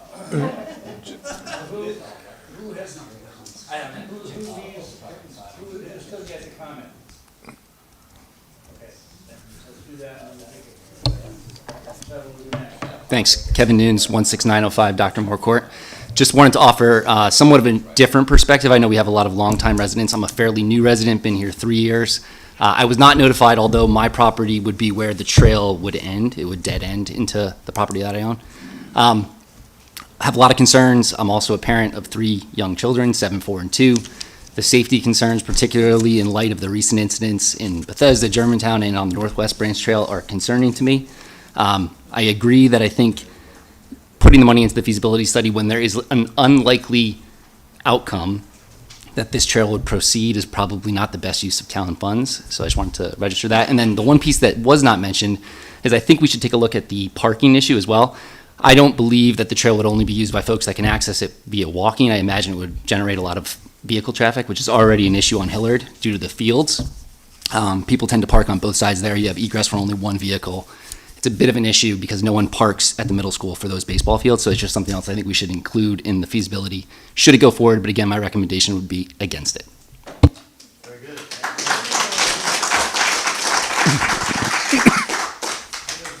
Anybody else have any comments or? One real quick question. So whose land is it? It's the town of Poolsville's land, and are we allowed to walk on it? No, it's private. No, you got. That's what I'm Well, Private property, and technically, no. No, you got 25-foot easement. Yeah. This is existing. Oh, the easement, okay, all right, yeah. so, yeah, do we want to just address that just generally about that ownership question, just so that we can Yes, we should. resolve that? If you know the answer to that question. John Strong. So from Bodmer down to Coteen, there is in the very back of the properties, there is a easement that runs through there for a trail, okay? And there, off of Bodmer, on those two properties, there is a pedestrian easement present. Okay. So, the accessibility is there. It empties into that 7-acre portion, I believe that's the acreage, that's at Dr. Moore and Coteen. That is town-owned property. Designated, that portion is not designated as a trail, it's just a piece of property the town owns. So that's where we're at. Yeah, wait a minute, I'm sorry, there's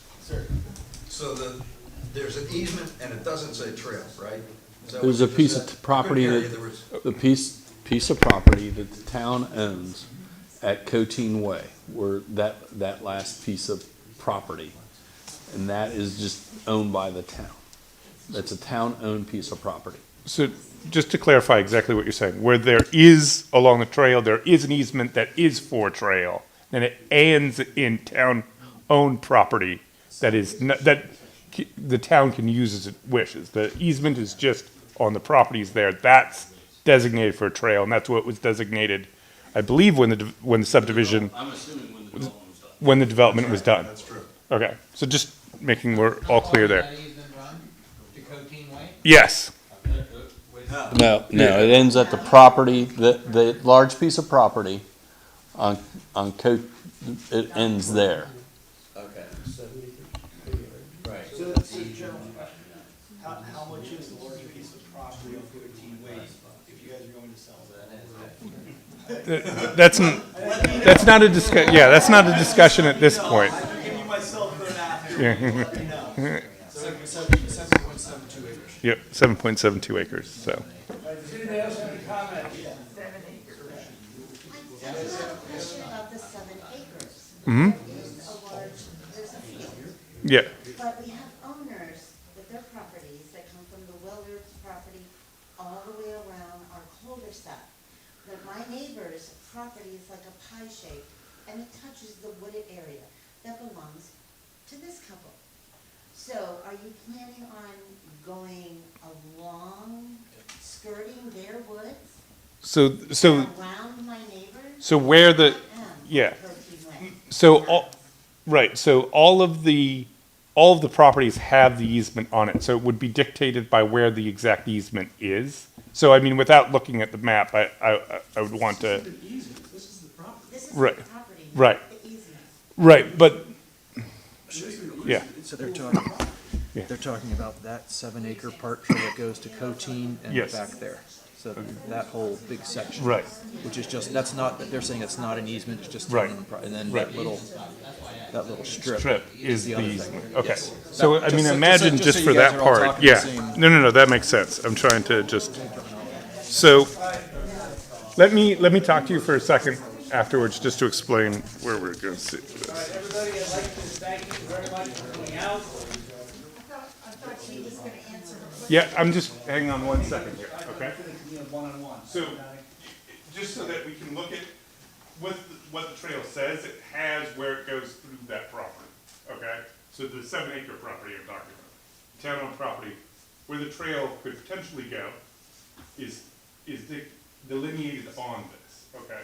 So it's where the property, it's on, from looking at this, on the town property going back and out that way. But specifically where it would go would be part of what the study would determine.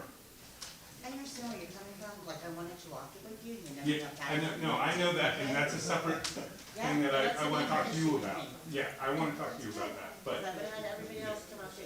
But no, you're on Coaching Way. We're the only driveway on Coaching Way. Yes. Okay? If you go down the fifth hill, it's along their property. No, the other way. They are next door to me, and they touch the wooded area. And that's the part, yeah, so that's what we have, that's why I'm talking about what you look at. The actual lots and deeds to see what, where that's. So you're planning on doing a site assessment on this section? We might have to, yes, we have to do a site survey to do all. Yeah, that's what I'm saying, so all of it would have to be surveyed. So we have to. How many lots are To look at the sort of camp it out, but. So is it the first? So your name is 12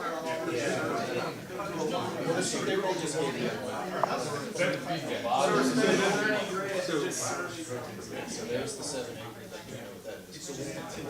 With all of that being said, it's determined exactly where to go, so I'm not going to say specifically where would specifically. Hey, Niles? I'm just saying, Niles?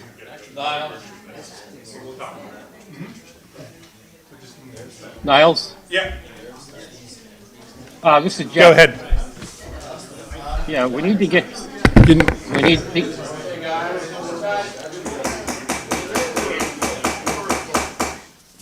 Okay.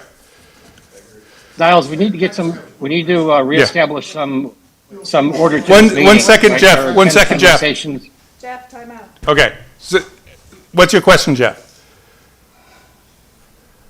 We Go need to reestablish some degree of order to this meeting. There are at least 10 We got conversations that, we happening. got that, we got that. Yeah, all right. I'd like to thank everybody for coming out. Hang on one second. You have something, you have a comment, correct? Yeah. I just have one question. Okay, one question. One question. Where does it come out on Bodmer Avenue? So, yeah, so it would come out, it's near, Wesley Grove Yeah. subdivision, the new Wesley Grove subdivision. yeah, it's near 19, Because the 024. shows it coming out through my neighbor's Yes, house. right Yeah. here. That's the easement. Yep. That's right, because they built it illegally there. So there's 25 feet between those two houses? Yeah, This right here. Yeah. There's an easement that runs right. Yeah, there's right. 10-foot easement. Okay, so the trail is going to come behind those houses? That's correct. You can see the Yeah. easement that Up here and then down. comes here, here. Easement. It's easement. That's the easement. Okay, thank you. Thank you. thank you. All right. Can I recommend a quick recess so that we can allow people, if they want to stay or not to stay, so that we get to the next? Actually, I would say no. Okay. And I'll tell you why later, but we'll do that. I want to thank everybody for, huh? Once the discussion's over, I can come back. Yeah. I appreciate your time, and you've raised a number of items that maybe we didn't see before, or that have changed since back in 2000, and et cetera. I've polled the board, I am of the opinion that we do not have enough time to consider, or we haven't had enough time to consider all the things that were discussed tonight. And I think that the Parks Board, with everybody saying yes, I believe, would like to have more time to do that interview and study. Was that covering what you were, okay. Yes. So what I would suggest is contact us, I'm trying to avoid for the moment getting additional level of review, but that will be coming. Mhm. And by that I mean commissioners will be interested in looking at what we are talking about. And our next meeting is? October 4th, I believe. Okay, October 4. Please, keep in touch some way with Mr. Daniel. Niles. And, Yeah. So, do we have any old news? So there's a couple of other items. The question for the board is whether they can table the rest of it, or we can give a recess for people who don't want to stay for the rest of the meeting, or, Right. and allow that to happen. So I would say table. We'd like to table the issue. That's fine. And recess in case people want Right. to not be here Right. to talk about all the outhouses and that sort of thing. From a procedural point of view, this is the way that lets everybody just put it on the table. No action has to be taken immediately. There's an opportunity for you to talk amongst yourselves, to talk to town officials, and be part of the process as we go forward. Yep. So do we, let's see, we don't need one though, it's a table No. movement. So, all right. Everybody good with that? Yes. Good. Any old, business we gotta take care of? Just take a quick recess, Okay, all right? So just say like a 5-minute recess. You can just declare it as chair. all right, yeah. We'll take a 5-minute, Recess. recess. Thank you, everyone. Thank you. All right, so. We type away there, eh? It's like, holy cow.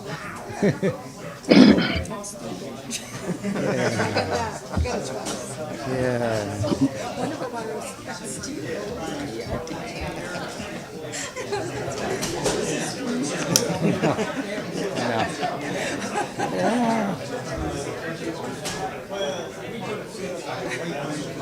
You see, I didn't know how far back we all have knowledge of. I mean, I moved here just after the Audi thing was coming to a close. So 25, 27 years, whatever. And it was really bad. Yeah, like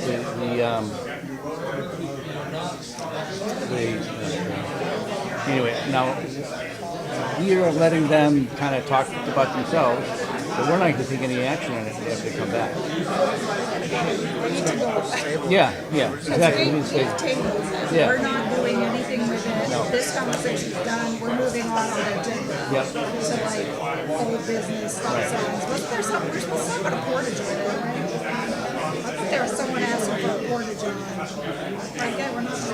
That's why I said that, because I thought it was in here.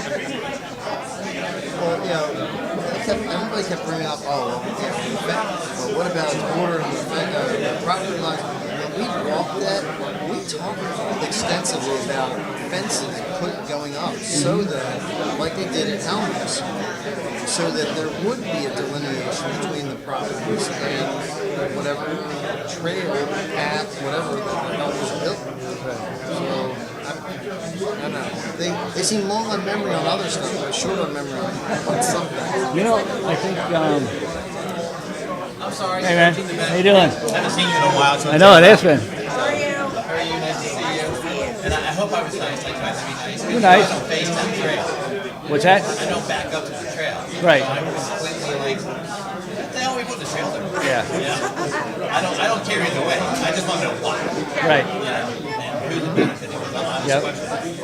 Yep. Oh, yeah. Because all four of my kids are grown up. All four of mine are grown up. Yep. If they weren't grown up, I'd let them down there. Oh, yeah. You'd be, yeah. Yeah. Oh, yeah. No one would know if they got hurt, had a fight, got bullied. Nope. No one would know. Nobody. Yep. So that's what I was thinking. I thought I would speak up. Oh, no. It made perfect sense.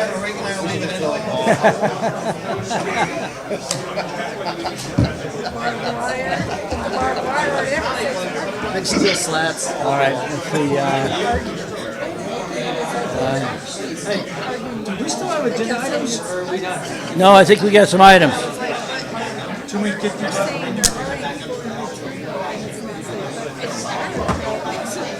Has it been 5 minutes? Almost. No? Should we give a 2-minute warning? That's back. I guess I'm going. Hey, about 2 minutes or so, folks.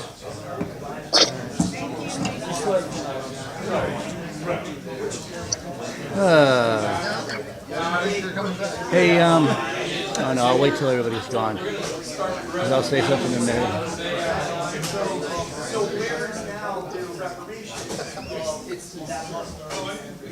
Good Lord. Hey, John. Sergeant of Arms, right? Yeah. Hey.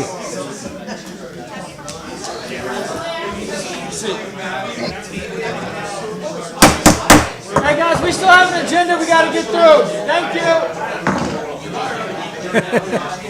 Let me do that again. They're starting to go. There we go.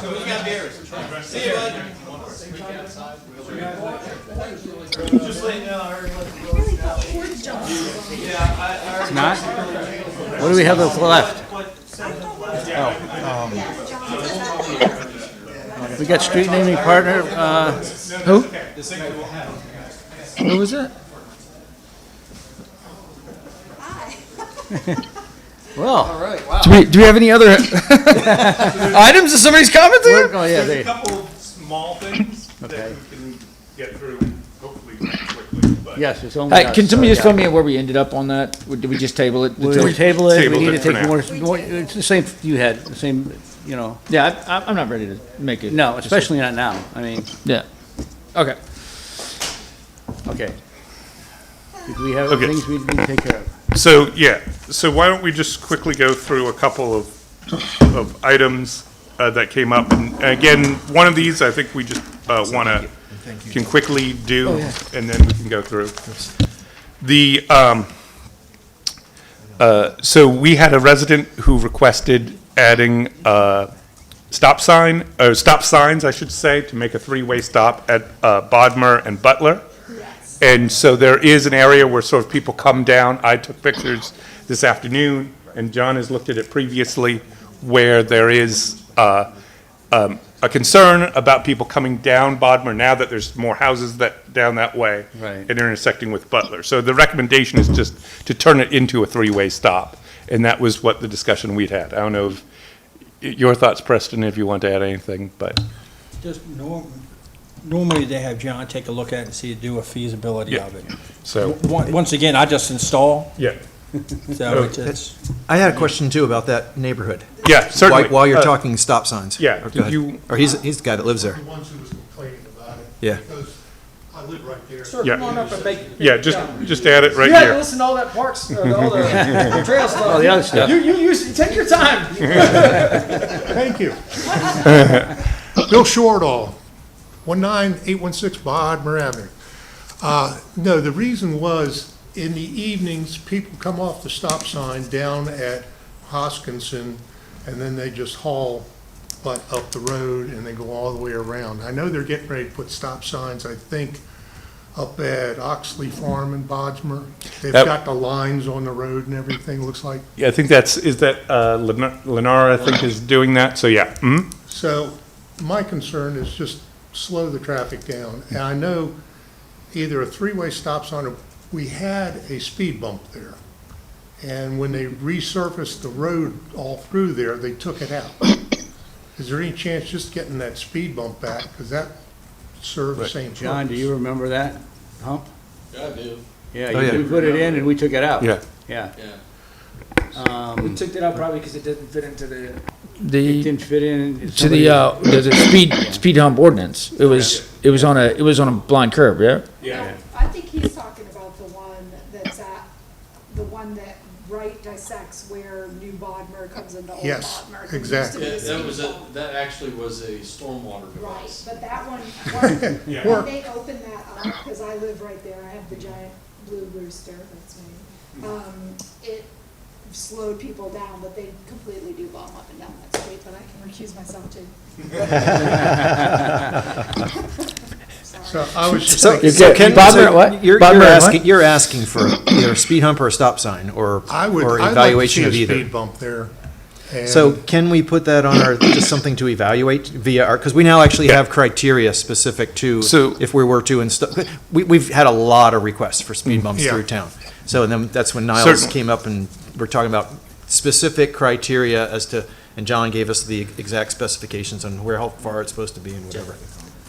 So we can, if you'd like, add that to our evaluation and we could, look, Yeah, one or recommend to the the other. commissioners that they look at it and. You don't have to put both See if of it's them even out there, but feasible, just yeah. one or the other. Oh, I'm sorry, Jeff Eck, you got it? Slow it down a little bit. Okay. Yeah, Jeff? I just wanted to say that we have a fairly recent, maybe in the last year or so, the new speed hump policy.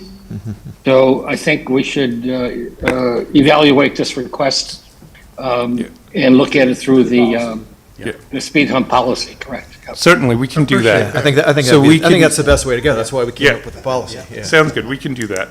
Okay, thank you very much. Thank you, Bill. Appreciate it. Have a Gee, nice if we evening. knew how to Thanks, tell sir. you had, we would have put you up there sooner. You have All my right. undivided attention. Thanks again, thank you. Thank you.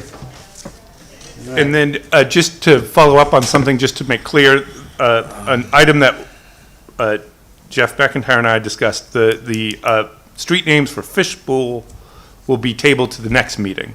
And so I just want to make that clear for everybody. Jim Clifford, who was here on behalf of the Willards, said it's fine to move it a month, so we'll do that next month. And then the Fishbowl's last the one over off of West Willard, yeah? is the one here. Oh. Yeah. And then lastly, so we did get a couple of people who submitted online about the names. We don't have to move on this necessarily tonight. Recommending names, right? But yeah, people recommending names. I just wanted to say that we had 3 names that were submitted. One was for Laura C. Jameson, another was for Kenny Mallow, and then the third was a handwritten application for Edward Buford Wayne Sr. So there's some supporting information. If you'd like to discuss them now, otherwise we can discuss that at another meeting, but that was the only other thing Can we that get I the, had. do we have the supporting information in here? Yeah, so it's in the packet. So Okay. if you look at the end of the packet, So can I know we- it's a longer packet because of the trail stuff, but. Yeah. But at the end, I yeah, got it. that's the handwritten one, and then the pages before then are the ones who filled out the application. Oh, And their perfect. supporting documents. Okay, so we can read, Yep, we can read through those and then, and then we can talk So about it can we next table that month. till next meeting? you wanna push Mhm. that, Does that work? push that Okay. out? Yeah, Yeah. Street Perfect, name okay. discussion, appeal Alright. list, street name policy, all right, it's Oh. right, tabled till October. and then. we just need to make sure we read through these. Yeah, absolutely. And then another thing which, if you guys didn't have time, we can do it in the next meeting, is Gail provided the minutes from the June meeting, so we can, so if you guys want to take a look at that, and we can approve them at the next meeting or not, it's your guys' call on that. That's in our packet here? Yeah, it's right next to it. Yeah, okay, got it. Yeah, I saw that you had printed it out, but I didn't see it in the stuff that I had, because I printed. Yeah, I no, printed yeah, everything I that you added sent. it because we just got it. Gotcha. I think you sent it yesterday, Yeah. but I'm not bringing that up for any bad reason, just saying. And then I did take notes during July, I think a couple of us did. I thought, So, oh, no, we tabled August. Yeah. Yeah, so maybe, I'll type up what I've got, and then if you guys want to look at, I'll send it out, and then you guys take notes if you want to add to it, edit it. Okay. yep, I'll make sure I do that. perfect. I make a motion, we approve the June minutes as published. Second.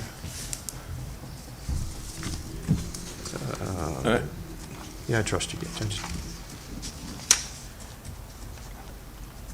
Should we wait? Since we just got it? I mean, I know I haven't read it. I trust you, Gail, but I still like to read them. It's, Okay, I can withdraw my motion, we can vote next month, that's fine. Cool, thank you. June meeting, July meeting minutes. Okay, anybody It got looks like anything? exactly what we talked Before about, we so. jump to Preston, anybody got anything they wanted to bring up? I don't think so. Nothing? I'm curious about this idea of a primitive trail versus an actual trail, for this, idea of the Construction. the trail in general. What it's made out of? Yeah. It seems like even the folks that were for it were more in favor of something primitive and Other rustic to than begin primitive with. rustic, yeah. Right. Not Yeah, both- cutting down trees or any of that Sarah, stuff. Sarah and her husband, I wrote it down people's names. Sarah and her husband were definitely for that. Yeah, same with And Stephen then- Yeah, Where'd the guy's name? I was thinking right toward the end of the meeting here, when we still had people in, I said, I'll wait who would be interested in, I could probably put the camera on my chest or something here, would be interested in going in on the trail on one end and taping everything, or videoing everything to the other end. The thing that stuck biggest in my mind when we did this our first time was that huge log that went across the creek. And you guys may not remember. No, I remember. I'm like, how are we gonna get up here? We got up there, it wasn't anything, it was some 5-year-old or 10-year-old probably even, well, maybe 10-year-old. But everybody, including ourselves, are looking at the plats. Good. But wouldn't it be better if you could actually see the trail that we would propose? And probably see the logistical issues with doing it. Yeah. I guess what I was thinking along the lines is can we actually, when we propose a feasibility study, whether or not a rustic road can actually, or rustic trail can actually go there, you know what I mean? Or does it have to be ADA and all that other stuff? Well, that'll be. Yeah. Yeah, that'd be the good, because if we back up to whatever it was, 2002, 2003, or 2000 when we first looked at it, and then it was evaluated, and there was this trails group that I think changed the path around the middle school and whatever, but that was the recommendation, was for a rustic type trail instead of an 8-foot wide or 6-foot wide blacktop thing. The first thing you have to do is get a survey in there to determine where the boundaries are. Okay. Okay. I was just trying to explain that. Okay. Right now. Well, that's the issue with the gentleman said about the trees and it's like in the fence line. I'm like, if the barbed wire is up, that's probably Willard's property. Yeah. No, actually, It's not gonna be- there's barbed wire in that whole town section as well. Yeah. All right. I So just anyway, personally, I just know. need to establish where the boundaries are. And that's part of the feasibility study, is coming through there and determining where a big chunk of the money goes is to the survey to get this done. Because it is an extremely thick area. Okay. Then the other portion, of course, is determining what conditions are, right?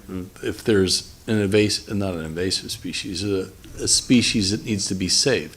Well, we can't go near that. We may have to divert around it. We may not be able to go where we want to go. But we can't do those things until we go through.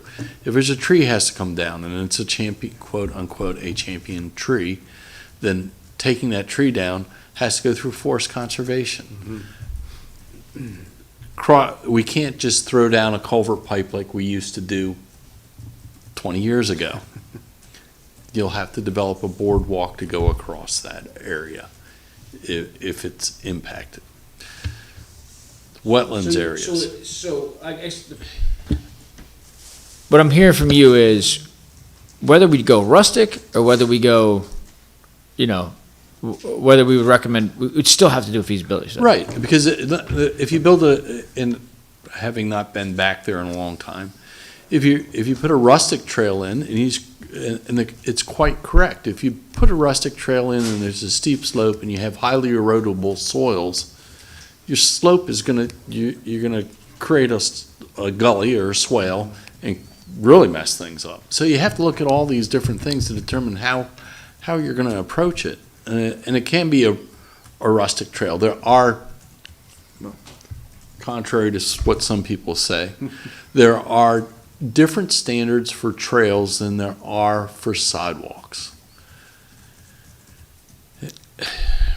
Okay. And I'm just going to say. I think you've answered my question. Yeah, you answered my question. As part of that, we still have to remain ADA compliant no matter what, or? The ADA requirements are much different for a rustic That's what trail I was- than that's what I they was thinking. are for a sidewalk. Right.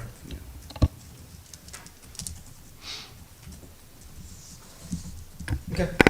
Thank you. Thanks, John. I got no other discussion topics. Just FYI on what my neighbor was talking about, is that this was back in 2002 when we were doing the trails thing, and he was talking about annexing the Willard property. The talk was that trail, a big 8-foot wide blacktop, would make sense if it were on the Willard property. And we were looking, 20, 30 years in advance, saying if the Willard property were to be annexed.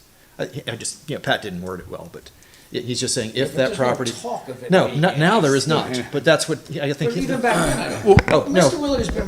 No, this was part of the he's like a trails, third no, this was generation just, farmer. He's this not was just selling part it. of that Trails Committee, where in our recommendation, it would make we sense were on that side saying of- that if somebody wanted an 8-foot wide blacktop trail, it made sense to put it on the Willard property versus in the. ripping through the woods, whereas then the rustic thing through the woods made sense. Gotcha, so there's no actual talk of Right. annexation. No, it's just- exactly. and It just- it was just more of the, it would make sense to be able to do an 8-foot wide trail if the Willards property were the part that it was built on. And, Yeah. and just to be clear, the current drafting of the master plan indicates that there will be no annexation foreseen in the next 10 years. So that is part of the Yeah, current. no, I was just trying to part. explain, No, I think, where I wanna Pat make- was coming from. I just wanna make that It was a clear for the hypothetical. record. I appreciate that clarification, because I'm all for facts.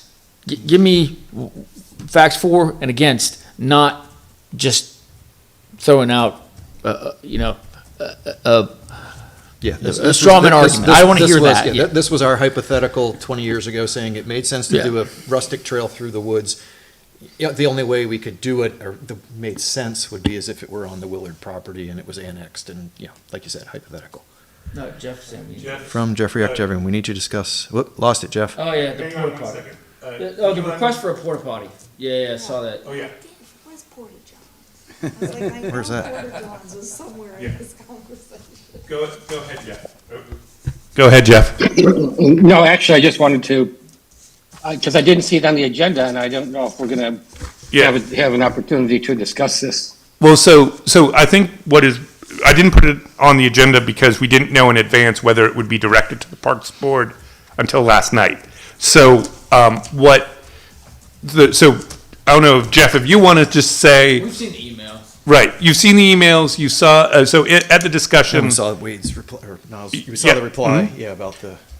So just to be clear, at last night's commissioners meeting, what the commissioners said is looking at potentially a permanent structure there, or some other, path to a permanent restroom there is something that the commissioners would like the Parks Board to investigate. So my suggestion is that at the next Parks Board meeting, John and myself and Preston can talk about what a path forward to a permanent, to potentially a permanent situation or solution would be, or something like that. Do you see what I'm saying? So that'd be at the next meeting, so that we have time to fully prepare you for that discussion.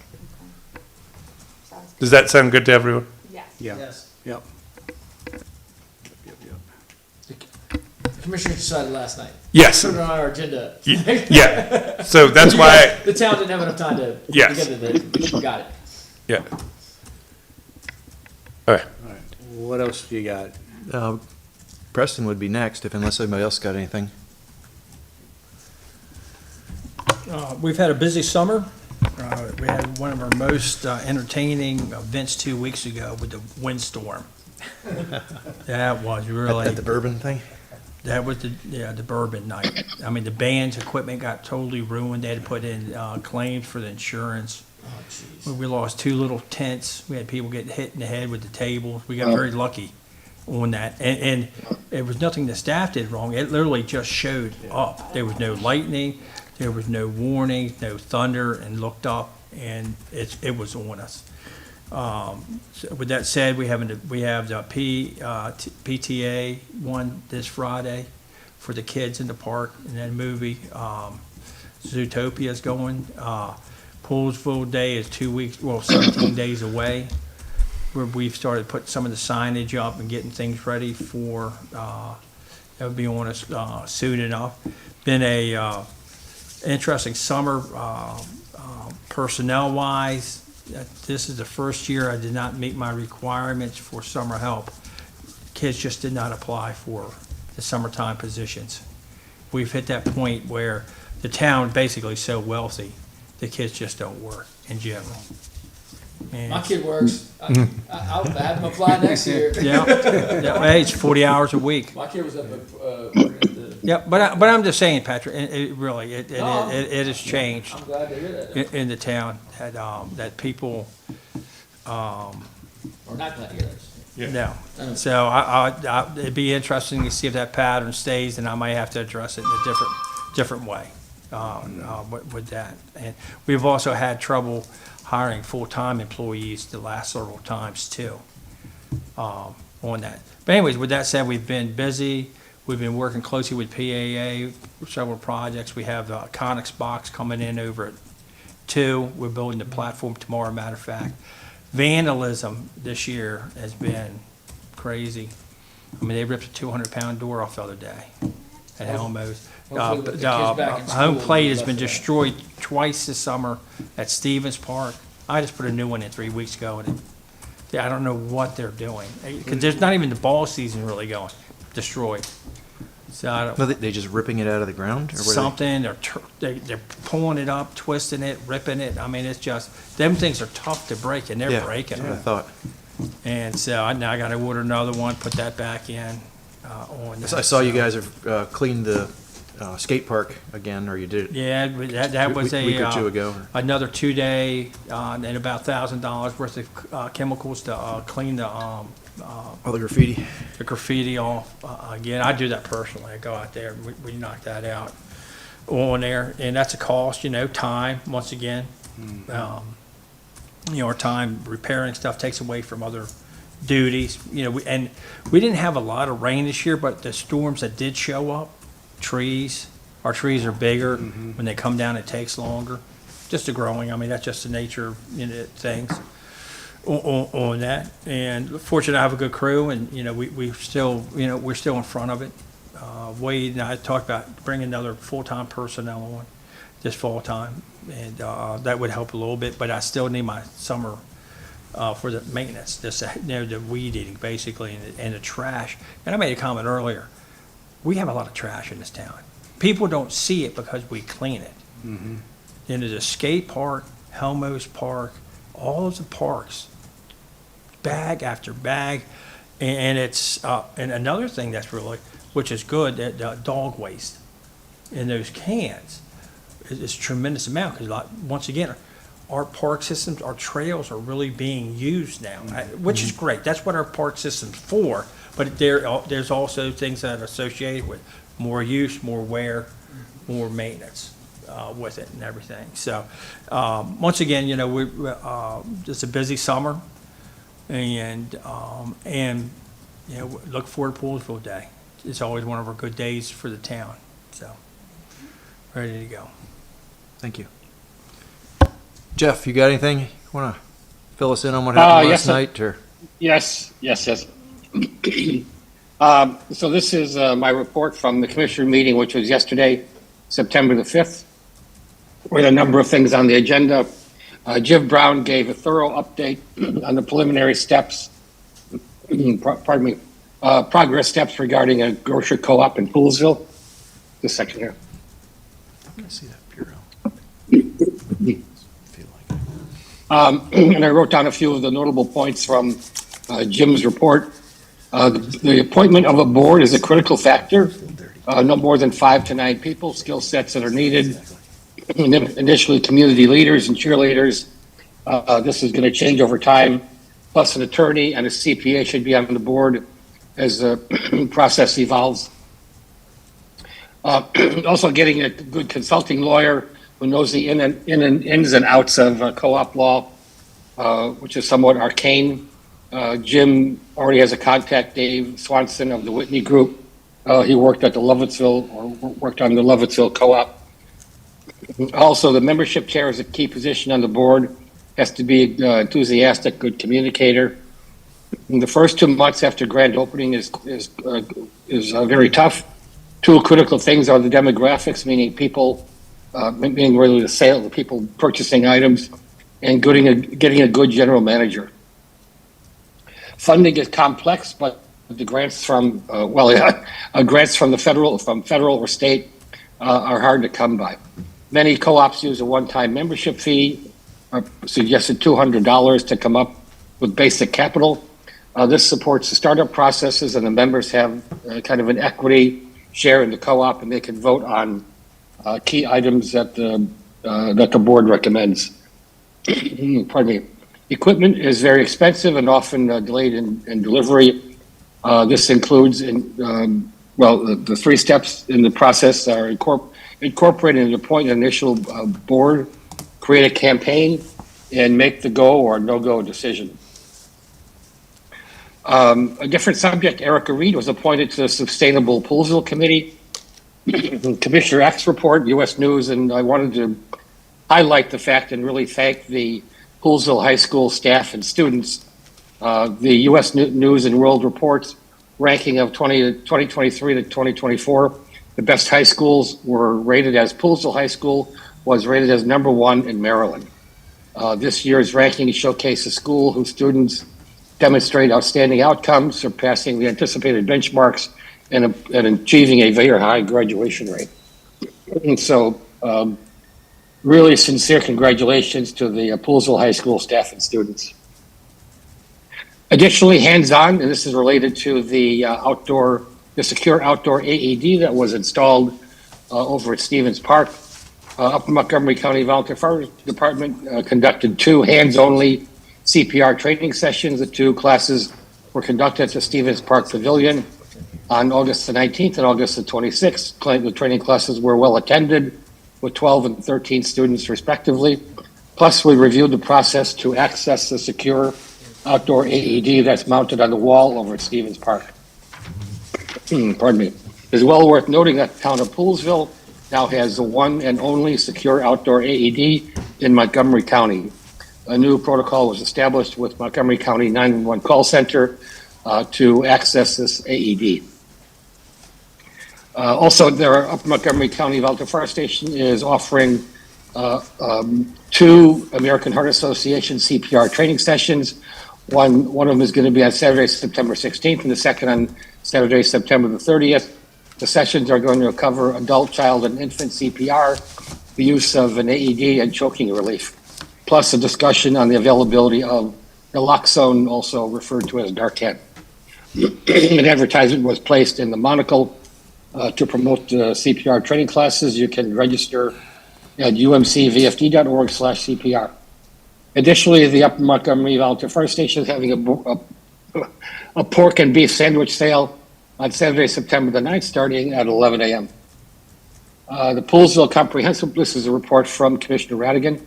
The Poolsville Comprehensive Plan is moving ahead. Commissioner Radigan reported that the report is expected to be ready for commissioner review by October. The commissioners discussed the request for a porta potty at the practice field on West Willard at the Westerly Grove neighborhood.